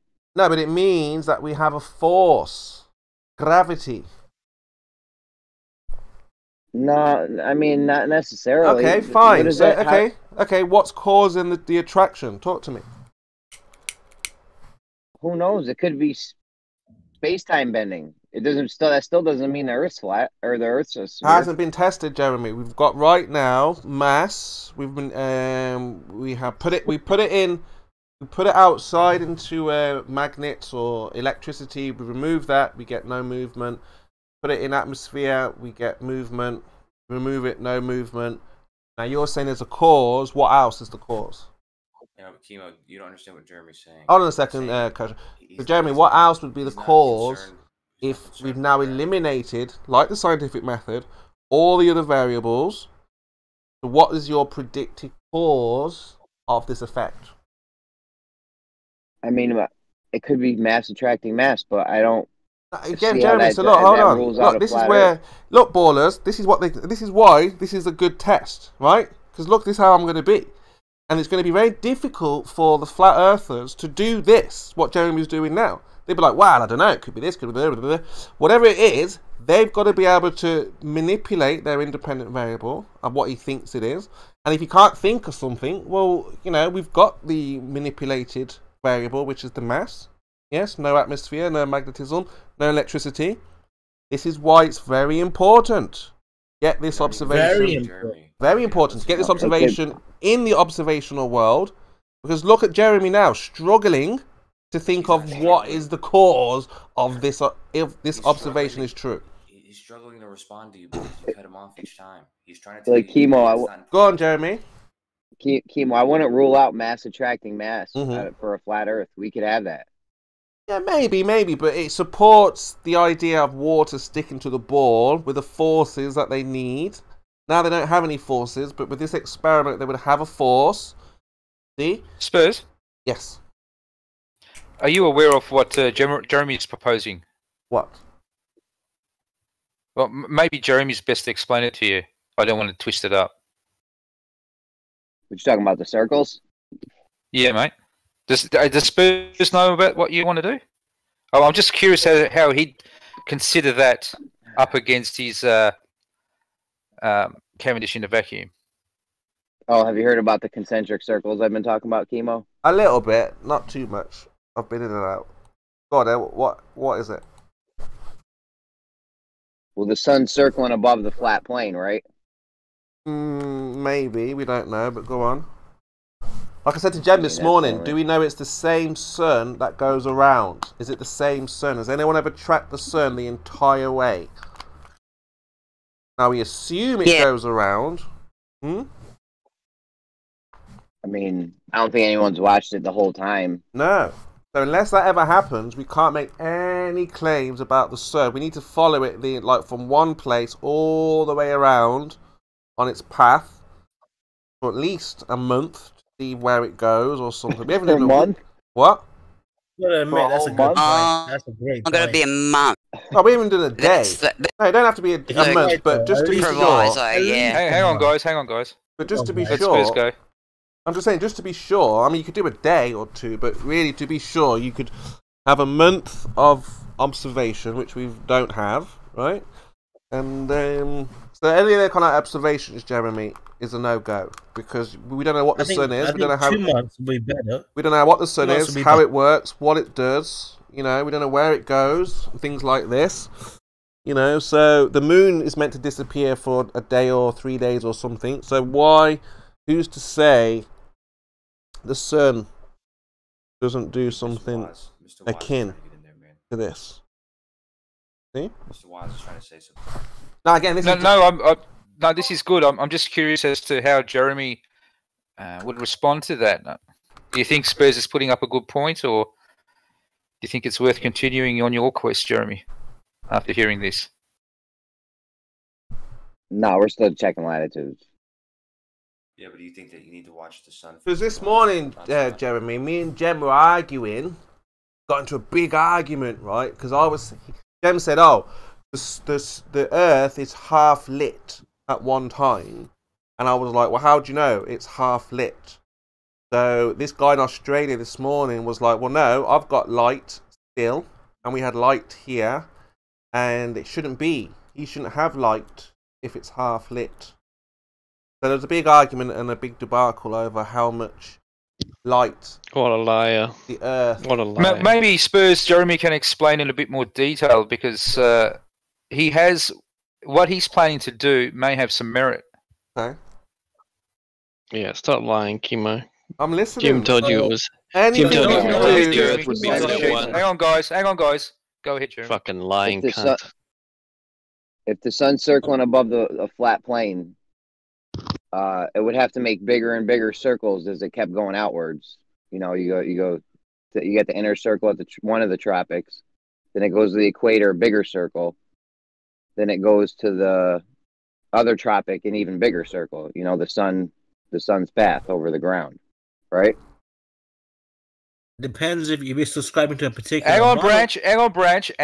Spurs and Jeremy have got this. Oh, was he talking to me? I thought he was talking to you. I mean, again. Of course, he's talking to you. Well, I mean, again, Jeremy. I mean, again, you say it circles. You say it does this. It does that. That's what it's supposed to do. That's what we're told. We've been given a flat Earth model and a globe model, and we're told that the sun is this far away on both models, and it moves like this. And you know, I mean, again. Have we ever tracked the sun, chased the sun the entire way, Jeremy? I mean, I don't think so, but I don't think the sun's like disappearing or whatever. I mean, it's always somewhere, right? Think. See, Jeremy, this is not going to give us anything. If we think this and we think that, that's what the globers do. They say, well, it must be this because we think that, and it must do that because we think. That's not how we operate. The way, obviously, we function is practical. It's not how the globers operate either, but how we hang function is with activity. Yes, and obviously the activity is to know about the sun, where it goes, what it does, and you have to track it. It's very simple, isn't it? We'd have to track the sun, find out if it really goes around where you say it goes around. Spurs? Yes. Spurs, sorry, you have to let Jeremy respond. We get your point. Okay, and this is a good test for This is a good test for Jeremy's fortitude on his test. Yep. What do you think, Jeremy?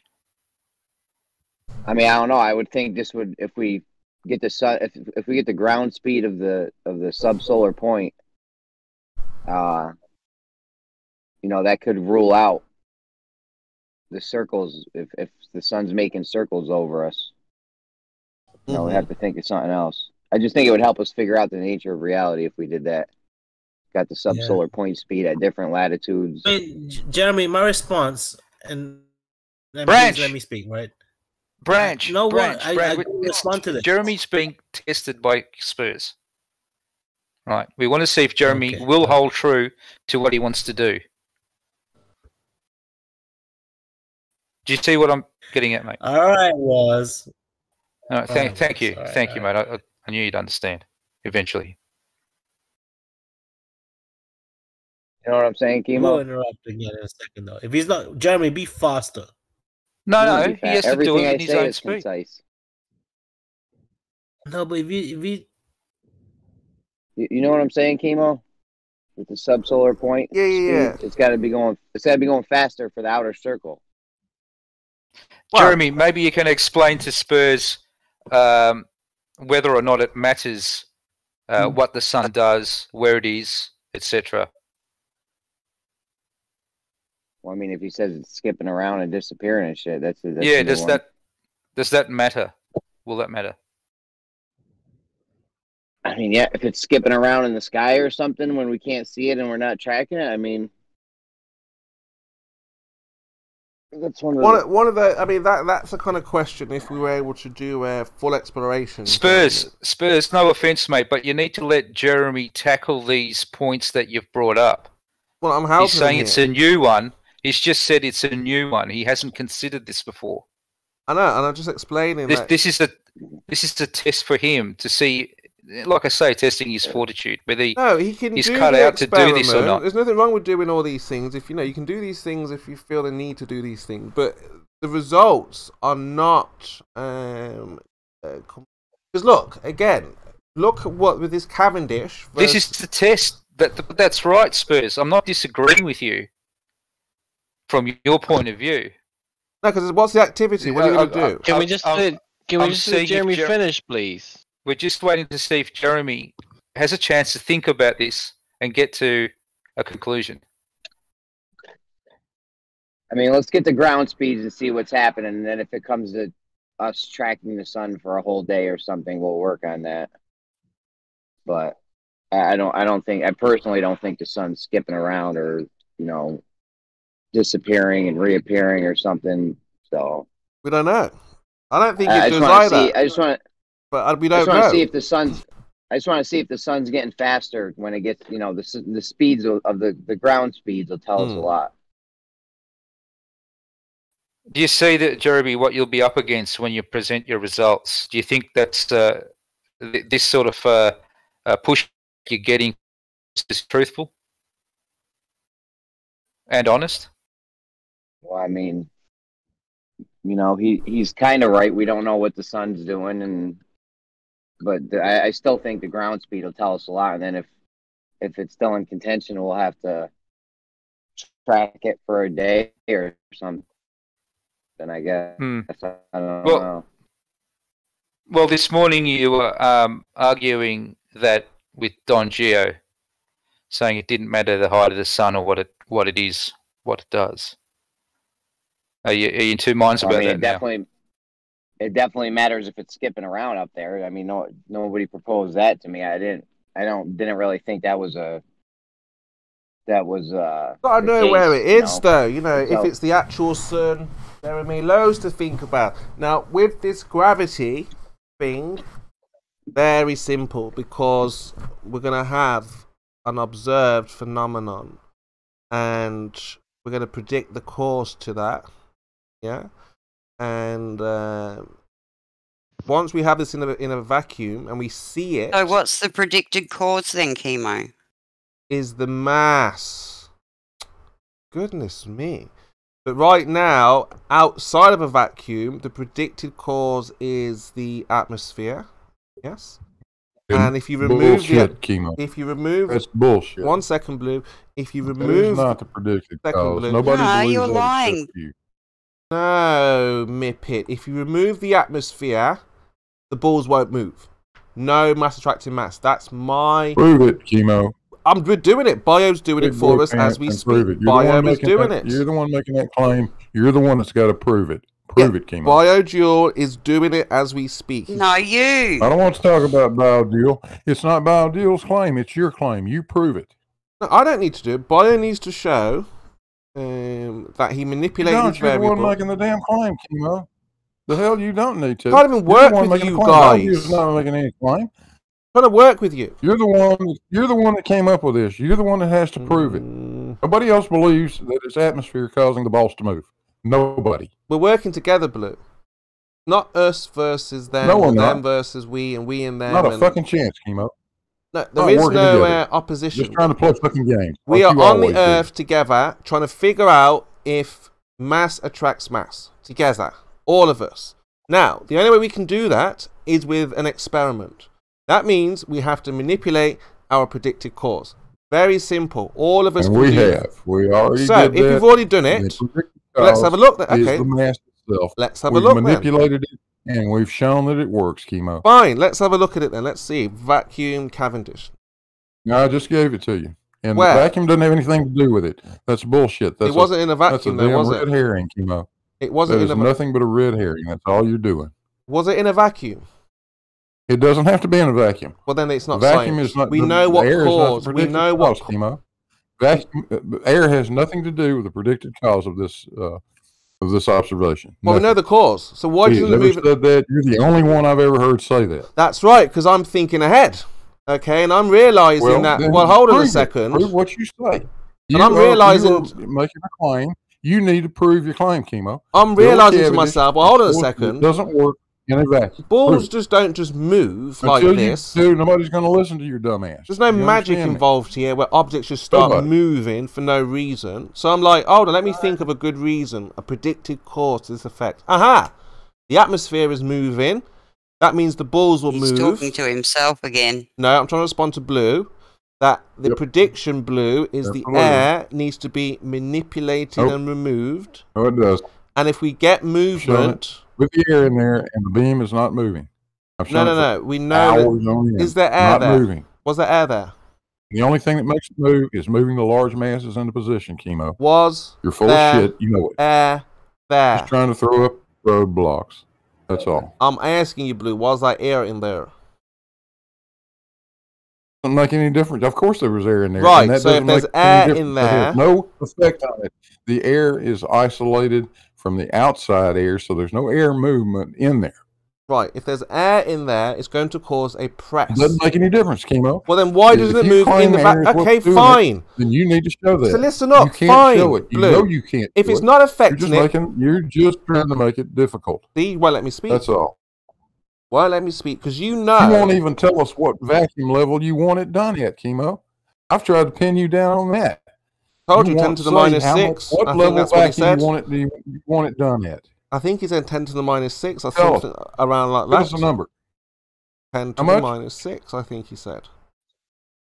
Minus 6. You want a NASA level vacuum chamber. You dipshit.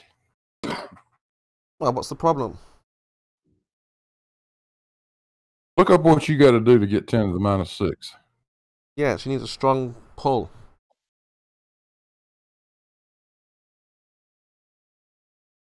Falling for it, Kimo. So look, You're if full you of can, shit. the question that you've got to answer, Blue, is why in the vacuum it doesn't move at all. It does move. Well, Kimo. prove it then. Let's have a look at the evidence. Shown you time and time again, over and over again. See, you've made a wild claim here. Done with Cavendish. only to improve the accuracy of the measurement. Blue. Not for any other reason. You just said it's been done in a vacuum. Let's have a look. It has. Okay, good. It has. Okay. We've shown you the paper. We've shown you the papers, Kimo. Papers? Read all about it. Yes, sir. I should read all about it. Papers done by the National Bureau of Standards, Kimo. Well, a paper doesn't cut it. You made an experiment. YouTube videos because you're not some dipshit like you. All right, Blue. Where's your paper? I'm writing one, by the way. Okay, so now if you have your paper, you've got an experiment to go with it that you can show everybody. Yes. Yes. You think I'm going to put any video in my paper? You're out of your fucking mind. No. You've got the video already. You've got the experiment. I don't need it. I'm not getting. It's not going to be presented either, Kimo. No, but you've already got the video. It's not how science is done. It's not how scientists operate. That's not how anything happens on this planet, except in the minds of some neophyte like you. What? You've already got the video. You're going to write the paper. With the Cavendish in a vacuum, we have a paper, but no experiment. How does that work? The paper is written about the experiment. What is wrong with you, Kimo? Why can't you get that through your head? Because there's no experiment to back up the paper. Of course there's an experiment. Why would they write a paper if there was no experiment? Because they're lying to you and to us. You're not lying to anybody, Kimo. You're a liar. We'll wait for BioDuel. You're the liar. Well, if I'm lying, if I'm lying... You guys. You accuse everybody else of lying because you know you're willing to lie. If I'm lying, I'm dying. You assume that everybody else is the same kind of fucking low What's the life expression? you are. If I'm lying, something like that. Anyway, but let's have a look at this. Flat Earth for me is a done deal because we've got the force. It makes sense that water can stick to the ball.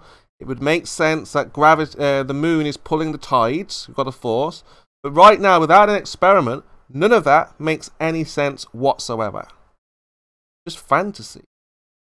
You've got a piece of paper saying, "Oh, the Earth is a ball and water sticks to it." What does that mean?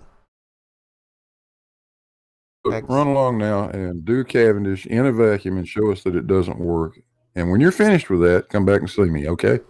I don't have to. BioDuel is on the case. BioDuel's not part of this conversation. I'm talking to you. It's not his. I don't have any issue with him. I got an issue with you. You're the one making that claim. You're the one that has to demonstrate it. But why do you think he's doing it in the first place? Not somebody else. Why do you think he's doing it in the first place? Because he understands that flat Earthers... I'm not talking about Kimo. You not understand you're this. the one making the BioDuel's not claim. in this Blue, conversation. I'm not talking about BioDuel. I'm talking about your claim specifically. Not Kimo. Your claim. Blue, you're the one making the claim that Blue, you're the one making the claim that Cavendish works in a vacuum. Kimo's saying no, that it doesn't exist. Mass doesn't attract mass in a vacuum. You're saying yes, this thing does exist. The one denying that the experiment has ever been done. It's on you, Blue. It's on you. It's on you to prove the burden of proof. He's the one that has the burden of proof with this claim. No, he's the person claiming existence. Demanding it be done in a vacuum. God, this is retard shit, Kimo. The person making the burden of proof has the claim.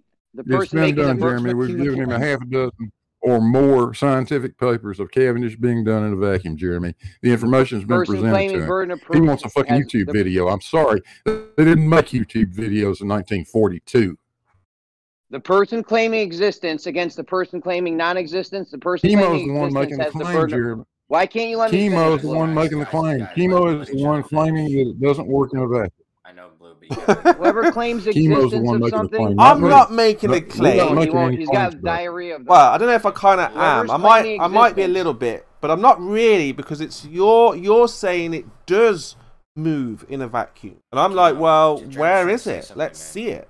And then you're like, well, it's on a piece of paper, and I'm like, well, can't really see the observation on a piece of paper, right? Do we always have to get a rerun of every piece of conversation you've had? We're all in the room, Kimo. Yeah, but Mippet, sometimes people don't see what's going on. And all we're trying to do is explain to Blue is that he has an experiment where we already know the cause to his effect. Kimo, for the love of God, let Jeremy finish. People are cutting him off. Okay? Don't be one part of those people. Just let him finish. No, it's a fact that whoever's claiming existence versus someone claiming non-existence, the person that claims existence, like the existence of mass attracting mass in a vacuum, the burden of proof is on them. That's how burden of proof works. You guys don't understand that shit until the burden of proof's on us. Then all of a sudden you understand very clearly, except for when the burden of proof is on you guys. Yeah, I'm excited because I want to see, like yourself, attempted to find out the cause. And again, Blue, this is how this is so powerful, this scientific method. See? Because if Jeremy says, well, it could be this, it could be that, I think it's this. Well, that's when he would have to go and say, okay, I can manipulate that variable and show that it doesn't do or doesn't do. Now, we obviously know the atmosphere is moving around, pressure, moving around when it hits a container or hits a surface. Well, that's going to obviously hit the balls, obviously. You remove that pressure, and obviously there's going to be no movement, obviously. So, if we can show that there is movement, we're in trouble. Big trouble. I don't think so. This could happen on flat Earth. Like I don't find this as a deal breaker. Well, let's talk about it like they've already done it then. So, what is the cause, Jeremy, of this movement? Mass attracting mass. Okay. So that explains then how the water can stick to the ball, yeah? No ball, no. Why? Why no ball? What about the tides, the moon and the ball. tides? How do you explain the tides, hey? Gravity. Tides might not They'll get that video back out. You know that gravity video? They'll get that one back out and play it 24 hours. Gravity. No, the tides might not be because of this mass attracting mass thing. Yeah, but we can't live in the world of might be, Jeremy. We work on the really is level, right? There really is. Yeah, but they don't know if that's I'm just saying, I don't think this rules out a flat Earth. So you're saying then the scientific method is no good for anything then? No, it's great. I love the scientific method. So we're gonna. I just don't think that anything. Just say no. So Jeremy, are we applying now the scientific method to this? We've got an observation, and we're going to predict the cause in the hypothesis. Now you're saying no. I'm going to keep on guessing what the cause is without actually manipulating it. No, I'm willing to go with whatever cause they come up with after they've done this science, I guess. Whatever cause they come up with, I'm willing to run with it. Okay. But that it doesn't rule out that the shape of the Earth. Well, but it gives an explanation, though, right? It explains how these things work. Right now, they don't. Those words. Right now, they don't have any. They have an explanation, but no experiment. They just have like an idea without the science, right? Because we ask them, don't we, every day, where is the science to support your claim? And all we get is just words, poetry, rhetoric. You don't, you understand, yeah? So that's all we get. Yeah. Right now, there is nothing practical in their world, anywhere. You understand? You just say that Big Blue had this stream of Cavendish, so you admitted there actually is evidence for it, but you're denying it. Tried to do something practical. Yeah. So that was the beginning of something practical, but we already. Yeah. Just let's bypass that really quick. No, but we know the cause. We know the cause of Blue's experiment. We know the cause. Now, if he puts that in a vacuum, he won't get the same results. Then what? Do you have any evidence for that claim? We're doing it right now. BioJoule is attempting to show movement in a vacuum. Thus far, no movement anywhere. Yeah, I'm asking you. I'm asking you. Me? What about me? You didn't do any experiments.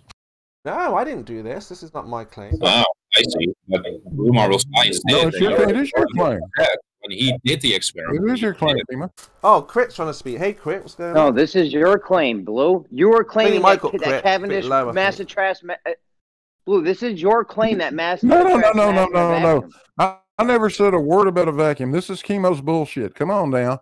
Don't try to back it up that way. That won't work, Jeremy. Do you think Kimo is the one who vacuum exists? Can I finish? Kimo is the one who claims mass will not attract. Kimo is the one. No, we need to sort this out right now. Do you think mass attracting mass in a vacuum exists? Yes or no? happen like that, Jeremy. Are you going to let me finish what I'm saying or not, Yes or Jeremy? no? Does mass attracting mass in a vacuum exist? Yes or no? It doesn't happen like that, Jeremy. It's very difficult. Kimo's the one who made the affirmative claim that it would not work. Well, let's let Blue Kimo. finish, guys. Yeah. Fine, it's Kimo fine. made the claim. Kimo was the one who made the affirmative claim that it would not work in a vacuum. It's as simple as that.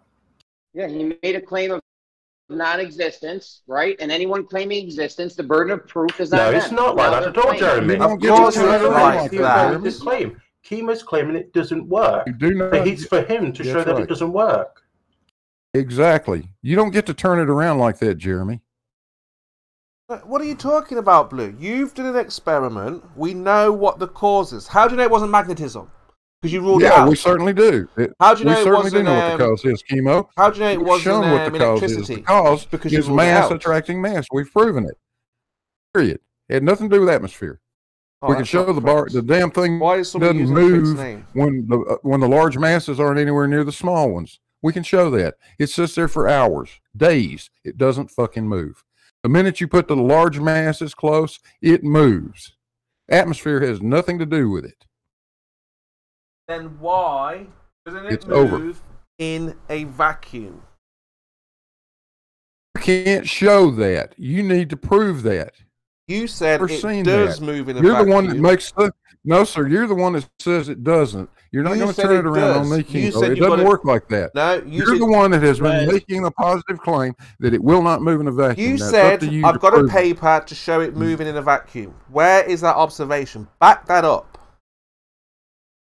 Kimo's not making a positive claim. He's claiming non-existence. He's saying this doesn't exist in a vacuum. You guys are saying it does exist. They're claiming that it does. They said they got the paper. Like this that gets me pissed off because you're doing a burden of proof reversal fallacy on them.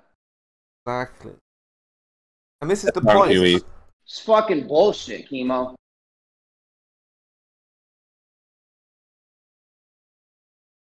I know. Absolutely is that. And trying to work with these guys, Jeremy, very, very difficult. We're not hand-waved in dismissing. We're saying show what the paper says. Patronizing piece of shit. Mike's very low. Already agreed. Kimo, you already agreed that Blue Marble Science did the experiment. Whoa. Did I just hear people saying bad words? Mippet, turn your mic up. You're very low. But yeah, Blue Marble. What Blue Marble did, fake crit. You're not crit. I don't know why you've named yourself crit. Ed.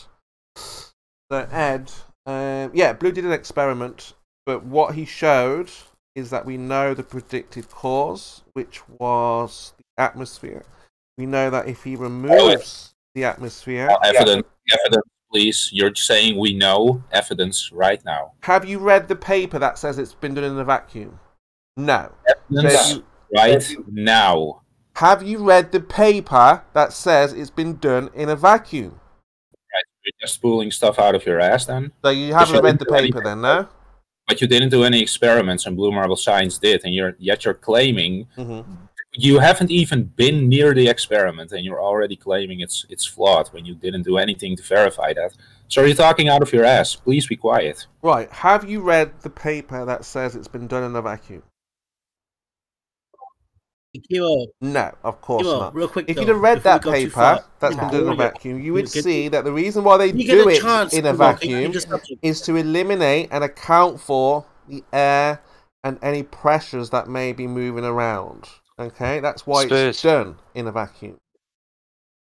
Spurs Branch was talking to you, mate. I don't know if you heard him. You talk right over him. Oh, I was just trying to say, Spurs, it's starting to get boring again. When you get a chance, just change it up a little bit.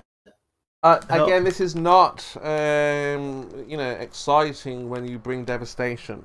We need to come together and realize that we've obviously lost the globe. But I mean, this is we are most people are here for entertainment value. So when you do get a chance, just step it up a little bit, bro. Well, again, the circuses will be open soon, Branch. You can find and the theatres, hopefully, cinema. And you can get entertainment there, but obviously this is. Well, if you're not gonna step it up, I will be forced to over talk you. Well, these are people's. Don't do that, Branch. These are people's lives. You cannot have fun with people's lives, how they believe, what they believe in. Okay, Branch? Very important that people are sane. Now, obviously, being lied to will cause insanity. Okay? And that's what we're facing right now. There's a backlash of realizing that we're not on the globe. There's no entertainment in that, Branch. Don't be silly. The entertainment comes from the globers mocking the flat earthers when we say silly things. So the problem is we don't say silly things. We say scientific, coherent. Is Jeremy still there? Yep. Are you able to talk? Yeah, so I was just curious, going back to what was being said before between you and Spurs. How do you see a skipping sun, as he describes it, making a difference to the measurements you propose to do? I mean, you'll be doing it while the sun's out, so it's not skipping then. Yeah. Well, as far as the ground speed goes, if you need to cover a longer distance and we measure it going the same speed, but then it skips later, like over the ocean or somewhere where we're not looking, I guess. I don't know. It's a little out there, but... It is a little out there. We need more information, that's all. No, you do. I think Jeremy's got enough. Well, if you think so, yeah, go for it again. Like I said, go for it. We don't like to I don't think the sun's skipping around. I think it's just over us doing a circle. I mean, if you're going to go with the skipping around sun, you may as well go for the rectangular looping Pac-Man model, wouldn't you? I mean, what's the difference? It still employs the same sort of what the fuck's going on sort of thing. I mean, because the Pac-Man thing is something we'd never noticed. But the skipping sun, if it's circling above a flat Earth and it's skipping, that's something you would notice. What about when ships are out in the ocean? We can't go to the edge, Jeremy, or the center. So how do we know? If it goes at a said speed over land and skips quicker over the oceans where it needs to, or slows down where it needs to, wouldn't you think it would be noticed by shipping people in ships, the shipping companies, etc.? Aeroplanes, yes. Yeah. That's what I mean. I don't think it's really skipping around. I think it's doing circles. All right. Do you think it's fair then to rule out that possibility? I mean, I think it's something we definitely would have noticed. Yeah. So do you think it's fair then to rule out what Spurs is proposing? With the skipping sun? Yeah. I mean, if that's really in contention, then we'll have to chase the sun or something later. But I'm going to still go forward and get these latitudes. Good work. I implore you to keep at it. Hey, but on a Pac-Man scenario, say we were living on a Pac-Man world, wouldn't the sun have to skip at some point? Yeah, but that'd be unnoticeable to us. Yeah, different skip. That'd be unnoticeable to us because you would see it, and it wouldn't even look like it skipped. You would skip with it. You wouldn't even know on the Pac-Man map. On the thing I'm talking about, with the sun doing circles above us, that skipping, that you would notice. Got it.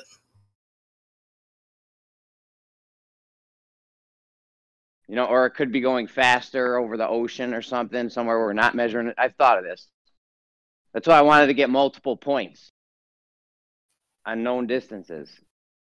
Okay. Like Lemon was saying last night, we could go every 1,000 miles or something and measure the subsolar point. That is difficult, but I mean, I didn't. Hey, why don't you do this? Why don't you charter a boat and just get on the boat and just follow the sun around with the boat at 1,000 miles an hour? No, that's not what he's trying to do, though, Branch. I don't think it'll help him. You don't have to follow around at 1,000 miles per hour, but you can go backwards the other way, and then every couple of days you take measurements.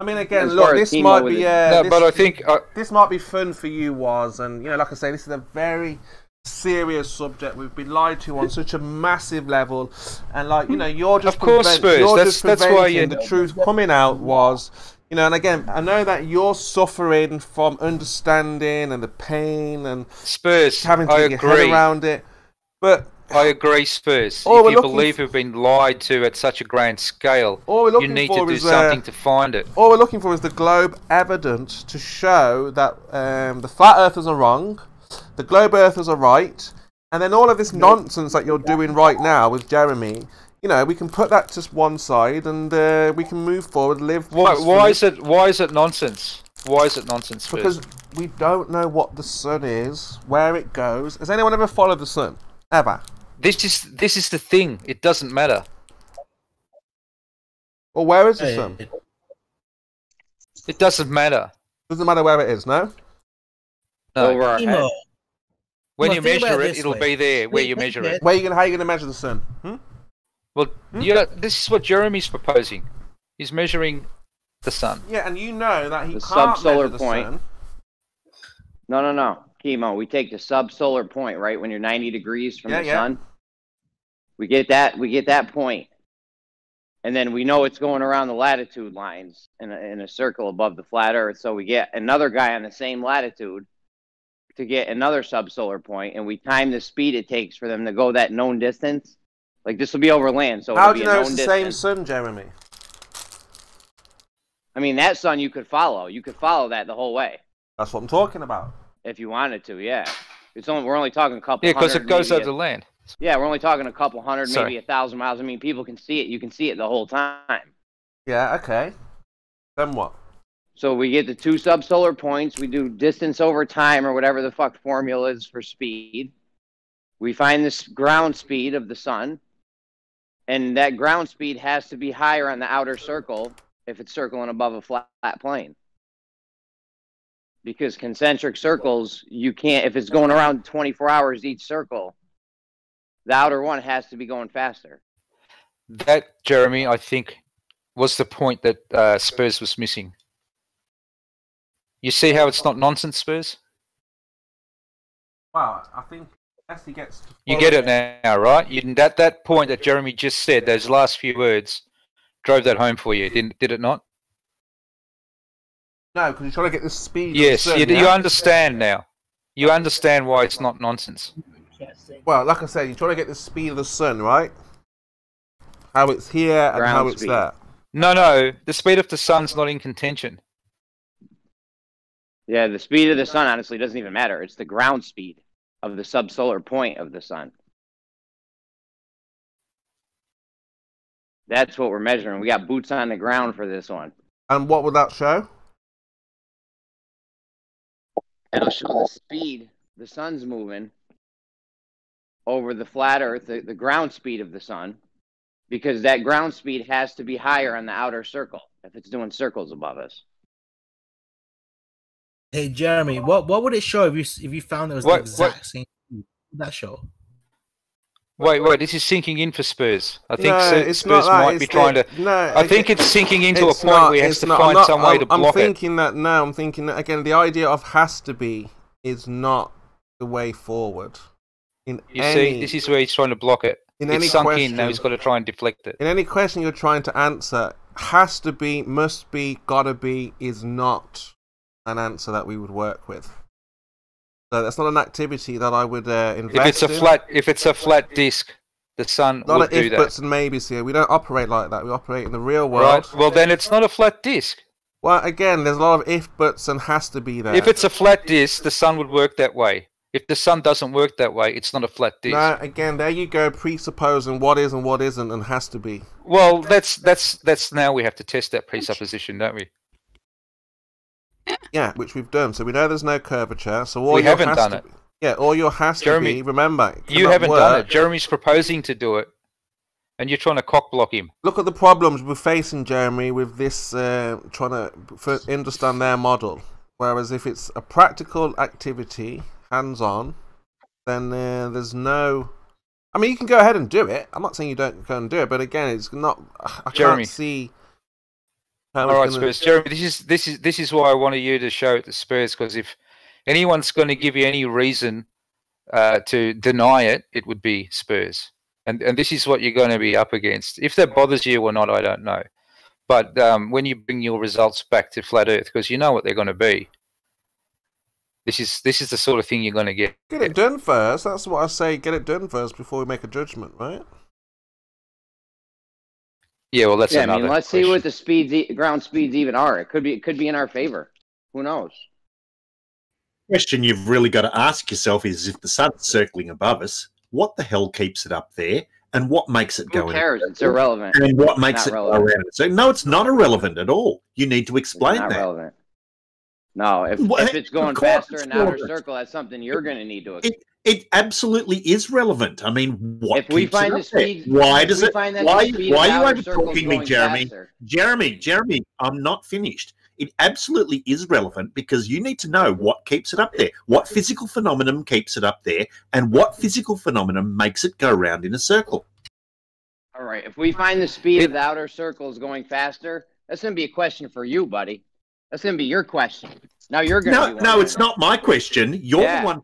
You're the one proposing that it goes around in a circle like this above the flat Earth. You need to explain it. I've already got an explanation for how the sun's motion works. Yes, but if it's going faster in this outer concentric circle, that's going to be a question for you. You're going to know. No, Jeremy. It's not Jeremy. Yes. It's not a question for me. It's a question for you. No, you need to explain it. If the ground speed is moving faster in the outer circle than the inner circles, that's going to be your question now. Wow, no, what's going on? How do we explain this? The question we'd be asking is, what have you done to get that result? We're just measuring the speed of the subsolar. Yeah, how? What do you mean? Yeah, it'll be how. How did you get that result? How could the sun possibly be going faster ground speed? That's going to be your question. On the outside ring. That's going to be a question for you guys, yeah. Yeah, and the question back will be, what have you done wrong to get that result? Oh, so you're automatically assuming you're poisoning the well, Waz. There you go. Poisoning the well, right. You're automatically assuming we're going to mess this up. You see what's up? You see what's up, Jeremy? Before you even do the experiment, they're going to say you did it wrong. That's what I said, Jeremy. Jeremy, I'm telling you, Jeremy, you've got to do their stuff and get them to do it in the right way. Oh, now who's the pot calling the kettle black, Spurs? So you see my point, Jeremy. Now, if we do any of that, if I did Cavendish and said, look, no movement in the vacuum, what do you think would have just said then? Oh, you did something wrong, mate. You need to go and do it again. We'd want to see your, see your video timestamp and all but you did something wrong, mate. You did something wrong there, mate. Result. What did you get wrong? Did you do it right? That's what Jeremy. That's what Jeremy. That's what he would be saying right now. If I did Cavendish, well, that's a fair approach to take. Asking what you've done wrong, because you may not have done anything wrong. Right. That's would comb over it. We'd comb over what you've done. So if I do Cavendish in a vacuum and there's no movement, there is so much evidence. There's so much evidence showing that you would probably have done it wrong. There you go. So that's why we're waiting for BioDuel. So we need to go through. No, we need to go through what you would have done. BioDuel, who's a baller, You're a closed-minded thinker, Spurs. That's why when Soundly did it himself, we went down there and said, okay, Soundly, you show curvature, and then we'll go and test it, and we found out that he lied. Couldn't repeat it. Would you be open, to do the entire experiment with Jeremy? I'm not in the right location on this planet to do that. Oh man. So that's why I can't afford to travel to one very important equatorial areas to do this. Jeremy, that's why you shouldn't do it. Experiment. You've just heard you probably made a mistake. Right? Yeah, but you didn't hear me properly, did you, Spurs? We heard you loud and clear, mate. We heard you loud and clear. You didn't hear me properly. We heard you loud and clear. Mate. If we don't get the results, did you, mate? Mate, we heard you loud and clear. We don't get But you get what I'm saying, Jeremy. I mean, that's what the reason I said what I said was because, well, how did you get that result? Exactly. We've got so much evidence saying that that result shouldn't be right. So we'd want to look at how you got it. Right? Exactly. So it's only fair to initially presume you've done something wrong without having to look over what you've done. Sure, this is something that then would be. You understand that, right? Yes, if we did this and got the results that you don't like, this is something now that everyone would go and be doing because we would need to know it. We would need to know the answer. No, Joe, they say well, I don't think everyone would need to go and be doing it. We'd be looking to see how you did it. They said they've already done it, Jeremy, and then if I to get those results. Right, and then if I did it correctly, If you did it correctly, yeah, sure. If you did it correctly, if we looked at your results and found that you did it correctly, that's a different story. I'm not saying anything there. I'm just saying we'd need to look at your results because we'd think you've done them wrong. There you go. There's so much evidence, because there is so much evidence to say that you've most likely done it wrong. This is your only hope, Jeremy. You realise that, right? Jeremy, it's not worth doing it. So if you're going to do it, mate, if you're going to do it right, and don't do it overnight. Exactly. Already telling you that you're going to do it wrong. No, he's saying he's going to meet fierce scrutiny, and he will. But if you board earthers do it yourself, then you don't need the fierce scrutiny. We can just say, look. Well, actually, what are you talking about, Spurs? You scrutinise everything. You scrutinise everything, and you tell us everything you've done is wrong. Look at the Cavendish experiment. You want it done in the vacuum because you think it's done wrong. This is your science, though. Come on, mate. Come on, mate. No. This is your claim. But Kimo, the current test that Jeremy's talking about requires ballers to assist. Well, again, I don't think you're getting. Well, that's what I'm saying. Well, wasn't saying that. Was it saying if Jeremy gets results that oppose your results, then Jeremy must have done something wrong? Yes. Well, based on the fact that Jeremy's not qualified in the areas of science that have given us the current data, yes, there's a high chance that he's done something wrong. But here's the thing, Kimo. Oh, you got it, Church. So here's the thing, Kimo, that you're missing. I don't know if there's a delay was or what, but... No, it wasn't just being rude. We're talking was, man. Come on. It was. Do you mind, bro? Sheepa was talking, was. Buddy? Okay. My apologies. So, like I said, there might be a delay. What you got to realize, Kimo, is that if Jeremy doesn't find the result he's looking for, i.e., the sun is somehow moving faster in the sky, yet nobody's ever seen that ever, then he has got the information that he's looking for, and he has to come to grips with how that works on a flat plane. That then translates to everyone in the flat earth community holding on to fantasy have to also explain it. That's why you're telling him not to do it, because you know that this is bad news. I think the best thing to do is to have a Glober do the experiment with Jeremy. There's Globers doing it. All I have, in fact, I think I have mostly Globers on my latitude list. Oh, I mean, like, they should be holding your hand every way through it. That way, like, you know, if we come down and say, you know what, here's the results, no one can say it's wrong because you already had a Glober verify you did it correctly. Just get the Globers to do it, Jeremy. It's their claim. They haven't even shown it. You've already heard Was say, well, you made a mistake. That's going a little bit too far. Like Cavendish, yeah, like Cavendish, right, Spurs? What, Cavendish hasn't been shown? This isn't really for the Globers, Kimo. This is for us. We need to know the nature of reality. They claim time and date is accurate. My flat earth peoples ain't having it. They want it verified, this time and date thing. So we got to go verify the nature of our reality. That's all. Right. Hey, verified time and date. Well, that's fair enough. Yeah, that's fair enough. Just, I mean, have you proposed this to FE Core yet? Fuck FE Core. Might get funding, bro. They got some deep pockets up in FE Core. No, fuck that. FE Core ain't doing nothing for us, bro.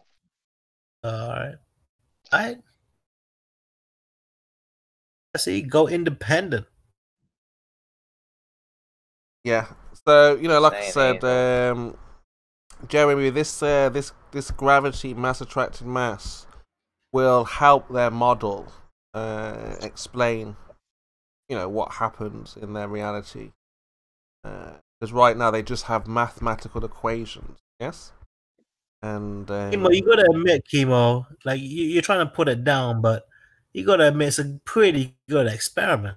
Cavendish, it's fantastic if we can show. Oh no, Jeremy's experiment. Oh, Well, for us, yeah, just to give us some more information on where we live. Yeah, sure. Nothing to do with the globe, because there isn't a globe. We're just going to find out. You should be all about it, Kimo. I did say go ahead, but obviously it's to show support of a globe.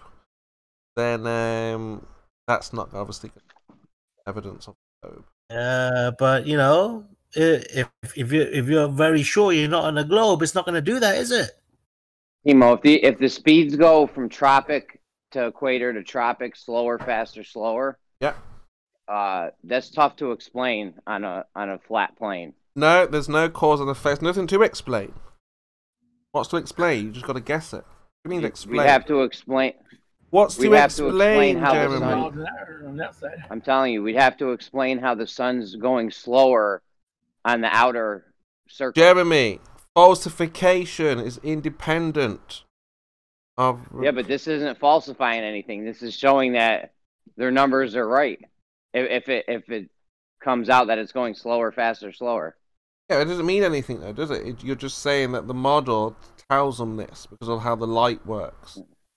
No, it means that can't happen over a flat plane. No, it's going to have numbers. It doesn't mean that, Jeremy. That's my point. You can't say, because of how the mystical sky works, it must mean something. Not science. That's you, poetry. Saying it Can you explain that a bit further, Kimo? I'm not following you. Why that doesn't show what Jeremy just said? Because rather than just saying it doesn't explain the mechanisms. Why? That's the point. We don't know the mechanisms of the sky and the sun. That's the very point. Well, you know it goes around 24 Jeremy's hours. saying that this can't work on a flat plane. Well, that's nonsense because we don't know the mechanics of the sky and how the sun works. Okay. Now, obviously, yeah, no. For this, it doesn't. Kimo, for this, it doesn't really matter the mechanics of it, what it is, if it's a hologram, a reflection, Fresnel lens, magnification. Like this, for what I'm proposing, the mechanism of the sky doesn't work. It does matter if the sun's skipping around. That would affect it. But I mean, I really don't think that's happening. No, you're saying that if your experiment shows, you know, these measurements, then it can't work on a flat plane. It can only work on a globe. Yeah? So you're saying the cause of this observation is globe. No, yeah. I'm saying no. I'm saying that if we get the measurements that the globe says it is of slow, fast, slow, that can't work with the sun circling around a flat plane because the speed would have to get faster progressively. Okay, so listen, that affects saying it can't happen on a flat plane. Well, I mean, it could, but now you're invoking like the Pac-Man map or something. No. Slow down. This effect we have, you're saying, cannot work on a flat plane. Yeah, because the outer circle would have to go faster. Okay, cannot work on a flat plane. So the cause of this effect, you're saying... What effect? This isn't science. You're trying to science this, Kimo. This isn't science. Yeah, you're saying that we have a measurement. Something happens in the sky. The sun does something. It's faster here than slower there. Yeah? This is the effect. Faster here, slower there, or slower here. Whatever the effect is, you're saying something is going on in nature. Yeah? Yeah. Right. So, this is the effect. Now, you're saying this cannot work on a flat plane. So this effect cannot be caused by a flat plane. It can only be caused if the Earth is a ball. No. It could be a flat plane, but you'd have to invoke like the Pac-Man map or something. No, stop. No one's saying that. You're jumping ahead, Jeremy, again. Now. Kimo, stop interrupting him. Hold on, Kosho. It's totally fine. No, dude. No, totally fine. You're the one interrupting now. So look, Kosho. Not Kosho. No, Jeremy. You're saying there's an effect Spurs, to be fair, you've made your point. No. This needs to be clear with Jeremy, because again, I don't know what's happening in the environment lately, but we seem to be shying away from science and coming with ideas, which has gotten us into this problem in the first place. Now, Jeremy, there's an effect. Sun speed, faster, slower, blah, blah, blah. You're saying, well, I can't explain this on a flat plane. So the cause is ball. Now, you know what's next. You know what the deal is. You know, if you're going to say this, you're going to have to show. You understand? No. Yeah, I understand where you're going with this, but this isn't science. Where this is just a geometrical problem. Like if you're making concentric circles, the ground speed of the bigger circle has to be going faster. There's well, I did say you can't have a flat plane and things make sense. So we're not talking about whether you understand it or not. We're talking about whether we can scientifically validate it. If you can't explain, isn't science. What? This isn't science. This isn't in the realm of. We're not looking for the cause and effect of this. Well, the effect is faster, slower than it should be here or there. Sure, but we're not looking for why the cause of the sun movement. You've said it can't. Cause of the you did. Speed. You said it can't work on a flat plane.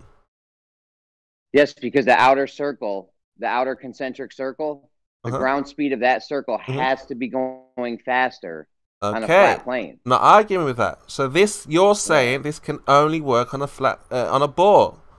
This effect. No, I'm not saying that. No, I'm not saying that. Oh, I'm just saying it can't work on a flat plane. That's what I'm saying. You're saying that if we take a flat plane, we cannot cause. Hang on, Joss. You're saying that if we take a flat plane, this effect cannot be caused. We cannot have this effect on a flat plane. Yeah, that's right. Jeremy? Yeah. Right. So the cause of this effect, you're saying, is a globe, a ball. No, it doesn't. No, I'm just saying the effect can't happen on a flat plane because it's geometrically impossible. So what causes this effect then? So Jeremy, what causes this effect? Jeremy is going to take over. Go ahead, Josh. No, I was just saying. No, Jeremy, you got this, Jeremy. Jeremy, you got to work this through with him, mate, because it's your thing. Yeah, I know what you're saying. You're saying you're taking a measurement, yes, and you're saying the measurement tells me this cannot work on a flat plane. So what causes this observation of the speeds, regardless of the number? We just know it's going faster or slower. The effect is faster or slower. We don't know how fast. We just know it's going faster or slower. This is the effect. So you're saying that it doesn't work on the flat plane. So the cause of this effect is on a ball. Okay? No. Well, no, I'm just saying it's geometrically impossible. Kimo, draw three. You know what concentric circles are? Think of a bullseye. Yes, I can. Right, a bullseye, you got a little circle, bigger circle, and an even bigger circle. Yeah. Draw those on a piece of paper. Pretend, dartboard. Pretend that all the circles, there's an object moving above them, and they all come back around in 24 hours to the same spot. I'm not arguing that, Jeremy. I get what you're saying. So you understand that. You understand that. The inner circle has to be going slower than the outer circle always. The farthest circle has to be going fastest because it has to cover more distance if it's doing it in the same time. I'm not arguing that. I'm still not arguing that. Yeah. Still not arguing any of that. The effect is all I'm interested in. And you're saying... This isn't science. Stop trying to science this, Kimo. This isn't science. Well, this is the natural physical world. You're saying I see the sun going faster around here than the faster around there. Slower here. So this must mean the cause of this has to be a ball. No, it doesn't. Yes, it does. He says it can't work on a flat plane. Yeah, that's all the experiment does. All it does is falsify one proposition. That the Earth is on a plane. That's all it does. It does not infer anything else. But he hasn't. No, he hasn't. He hasn't falsified that the Earth is flat. He doesn't show that it's not flat. He will do if the experiment is carried out. No. He doesn't show this isn't an experiment. This isn't an experiment. First of all, we're just taking a measurement of the ground speed of the sun. Okay, measurement, observation. It's a measurement. Yeah, it's a measurement. That's all. And that's all it does, Kimo. It does not propose any replacement. It does not infer the opposite. Yeah, it does. Of course it does. Tell me how the Earth is not curved from tropic to tropic. That's the point. The cause is the ball. If it's not flat, what is it? Exactly. All this observation will do is... If it's not flat, what is it? And the cause of the effect. Else. Yeah. How can the tropics? It shows that they're basically the same size, and that they're both smaller than the equator. What does that tell you? Don't give me this. It doesn't infer anything else. Doesn't imply anything else. Yes, it does. Cause and effect, Jeremy. If you're saying that this cannot work on a flat Earth, the cause is the globe, you've got a big problem. I know, Kimo. Do you understand the ground speed on the outer circle has to be going faster on the Jeremy, I'm not arguing that. I'm not arguing that. So. That's not what I'm arguing. I'm not arguing the effect. Well, if you're the whole saying, thing. I mean, Jeremy, that's the whole again, thing. If that's the effect, that's the effect. Who cares? Now we've got to figure out what's the cause. You're saying this can only be caused by a ball. No. I'm saying it can't be caused by the sun doing circles above a flat plane. Exactly. So it can only be caused by a ball, a spherical object. No, I'm not saying that. So what then? Like Curve just said, what else? If it's not flat, what is it? Well, I mean, there was your reason for the sun skipping. You got the Pac-Man Jeremy, map. this is the problem, you see. You did this with the Cavendish. You're just guessing. You can't do that. If you're saying, I predict the cause to this effect is what? It's not a flat plane. I've ruled that out. And then what is it then? No, I'm just saying it can't be the sun circling above a flat plane. No, that's not science. That's all. There is no can't be and should be. What is it then? What is the predicted cause of this effect? This isn't science. I'm not trying to science. No, because Jeremy, no can't be or should be. It could the be. Point is, hold on, the point is, Jeremy, sphere. This doesn't prove anything. Whether if you're saying, well, the sun does this speed and then this speed, it doesn't tell us anything. Unless you're saying only a ball can cause this. No, if it goes slower, faster, slower to the outer rings, yeah, it shows us that the sun can't be circling above a flat plane unless the sun's skipping around. I mean, there's other things you can invoke. They're kind of nuts, but you could still invoke other things. I'm just saying it can't be the sun circling above a flat plane because and what makes sense is a ball to you, yeah? No, I'm just saying it can't be the way we think it is. I have a specific thing in mind of how Earth works. You know, the sun circling above the flat plane. Mm-hmm. Is that what you think when you think of flat Earth, Kimo?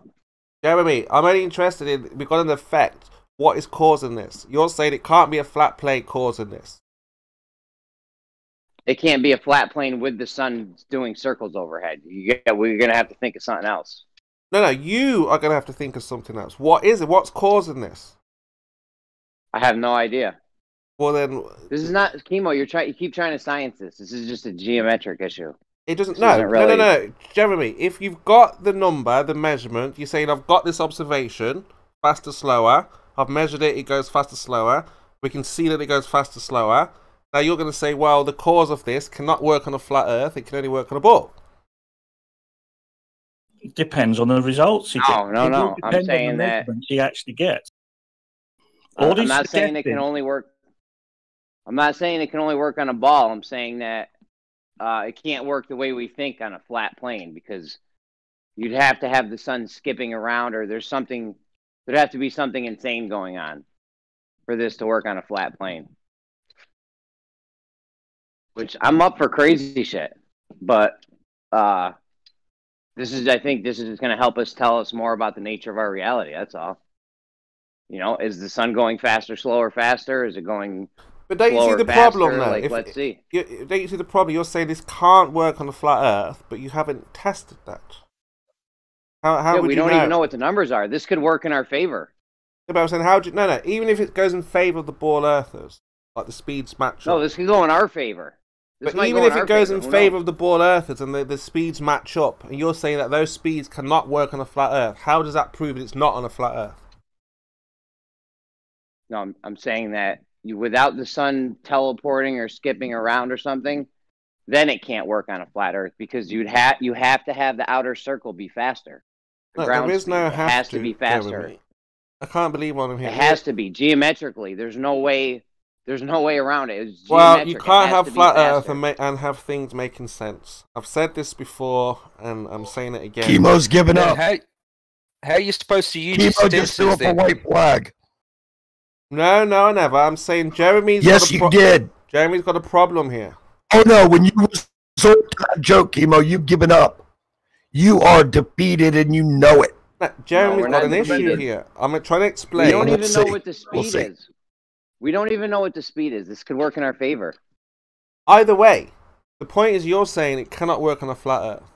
And you're saying it can only work... If it goes... No, he's saying let's make some measurements. If it goes slower, faster, slower, then it can't... That can't happen with the sun circling above a flat plane unless the sun's skipping around or teleporting or doing something weird.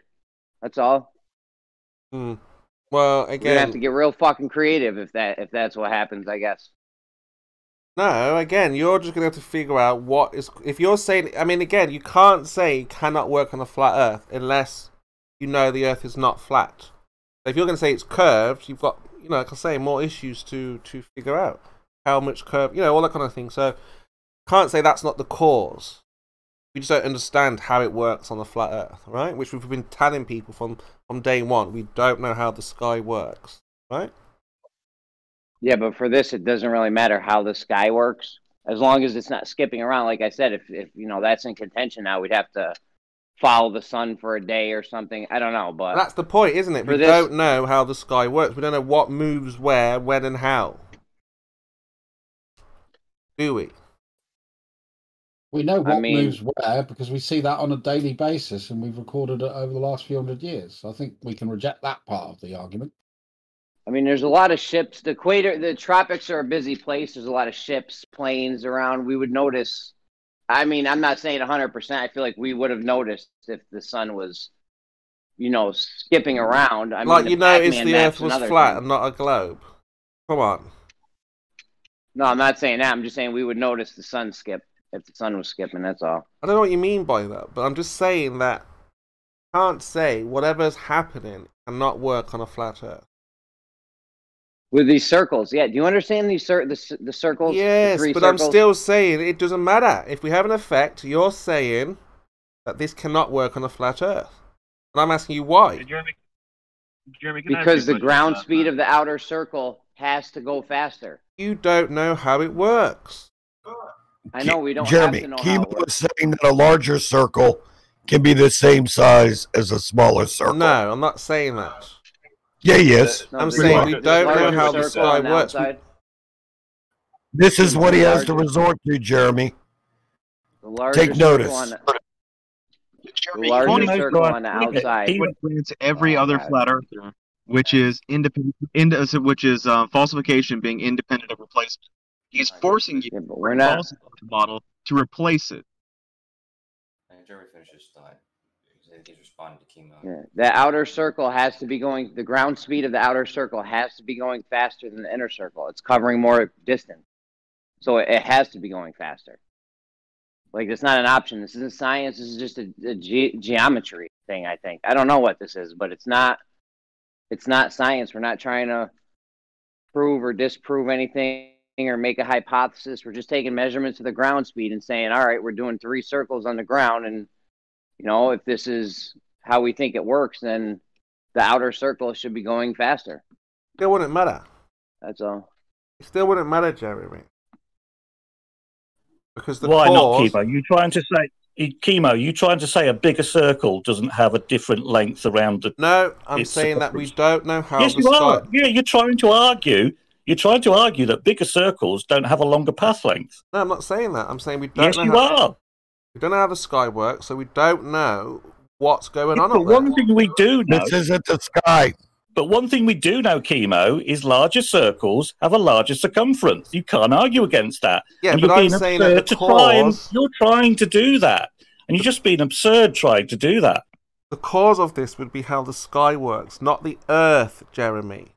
Not because of the Earth. That's what you're not getting, you see. So the effect that we have... The sun is going faster or slower on the outer or inner or in the middle. It doesn't matter. You're saying that it is caused by the Earth.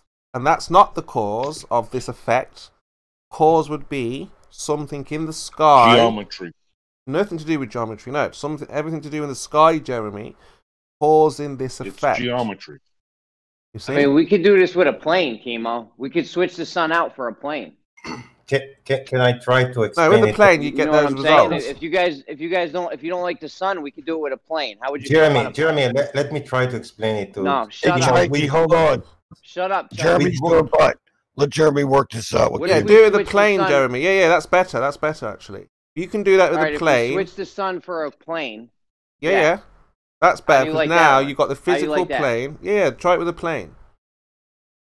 And then if the plane's not doing, we're going to make this plane stay at the same latitude. That would prove flat Earth, Jeremy, straight away. Hours. Yeah, that would prove flat Earth. Well, if this subplane point was going faster in the outer circle, yeah. If it wasn't going faster in the outer circle, then we'd have an issue. Get it done. Do it with planes. Get 3 planes. We gotta get some planes. We'll do a GoFundMe or something, maybe. It is the same principle. No, it's not. That is a little bit more different for a couple of yahoos to put together. This is something that you can look at and figure out with, No, because Jeremy, what would happen? Jeremy, check it out. What would happen? The people, they don't have to travel. Jeremy, they don't have to spend money. They don't have to buy airplanes. Shit like that. It's the same Jeremy, principle. the planes going around the south. You saw that. Yes, the outer ring should be quicker. By accepting what Kimo is trying to switch to, though, he's intentionally making it to where you are not going to have the funds in order to actually perform anything. This is a distraction tactic that he's doing. No. Jeremy, think about it. The planes going around the south would do what? How fast, Jeremy? They would have to go. The outer circle would have to be going faster. I don't know. Exactly. So they can't show the planes going around South Africa, South America, and Australia quicker, Jeremy. They don't. They don't. Yeah, we don't prove plane Kimo. Good point. You're absolutely right, Kimo.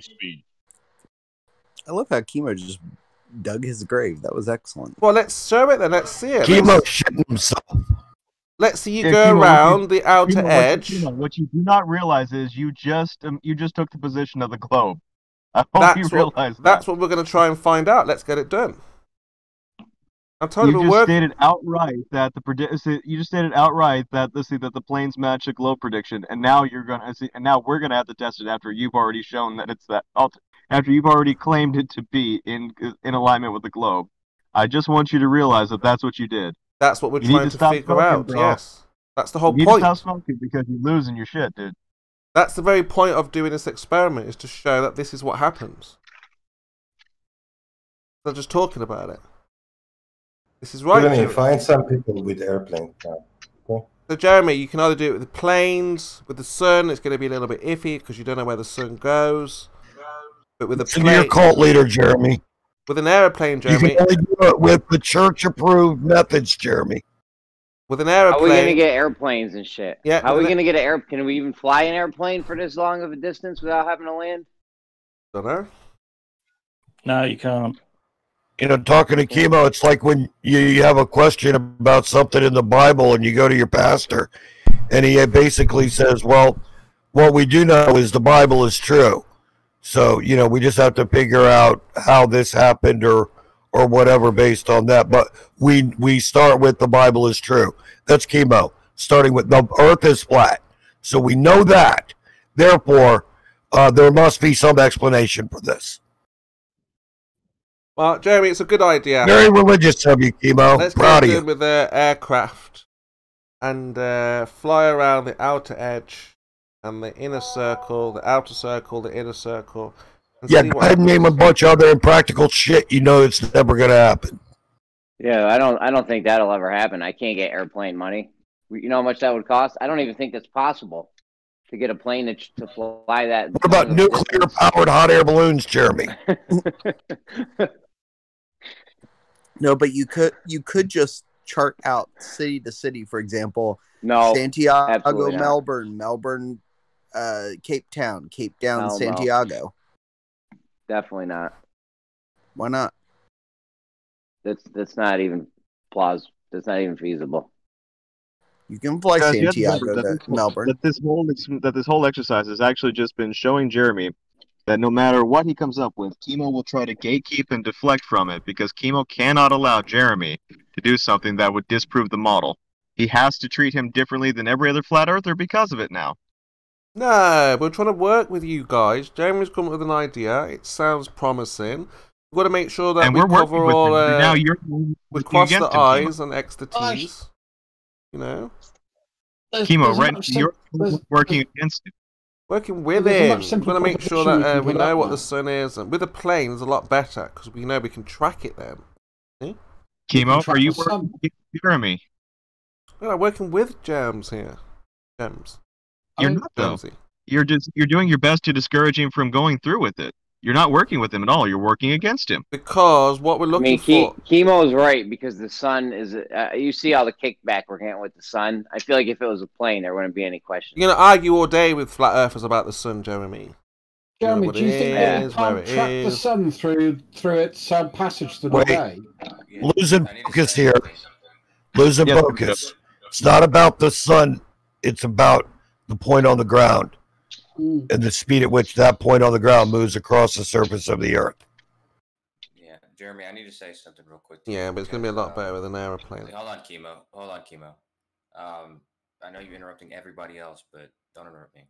But yeah, Jeremy, about the subsolar point, the reason why it's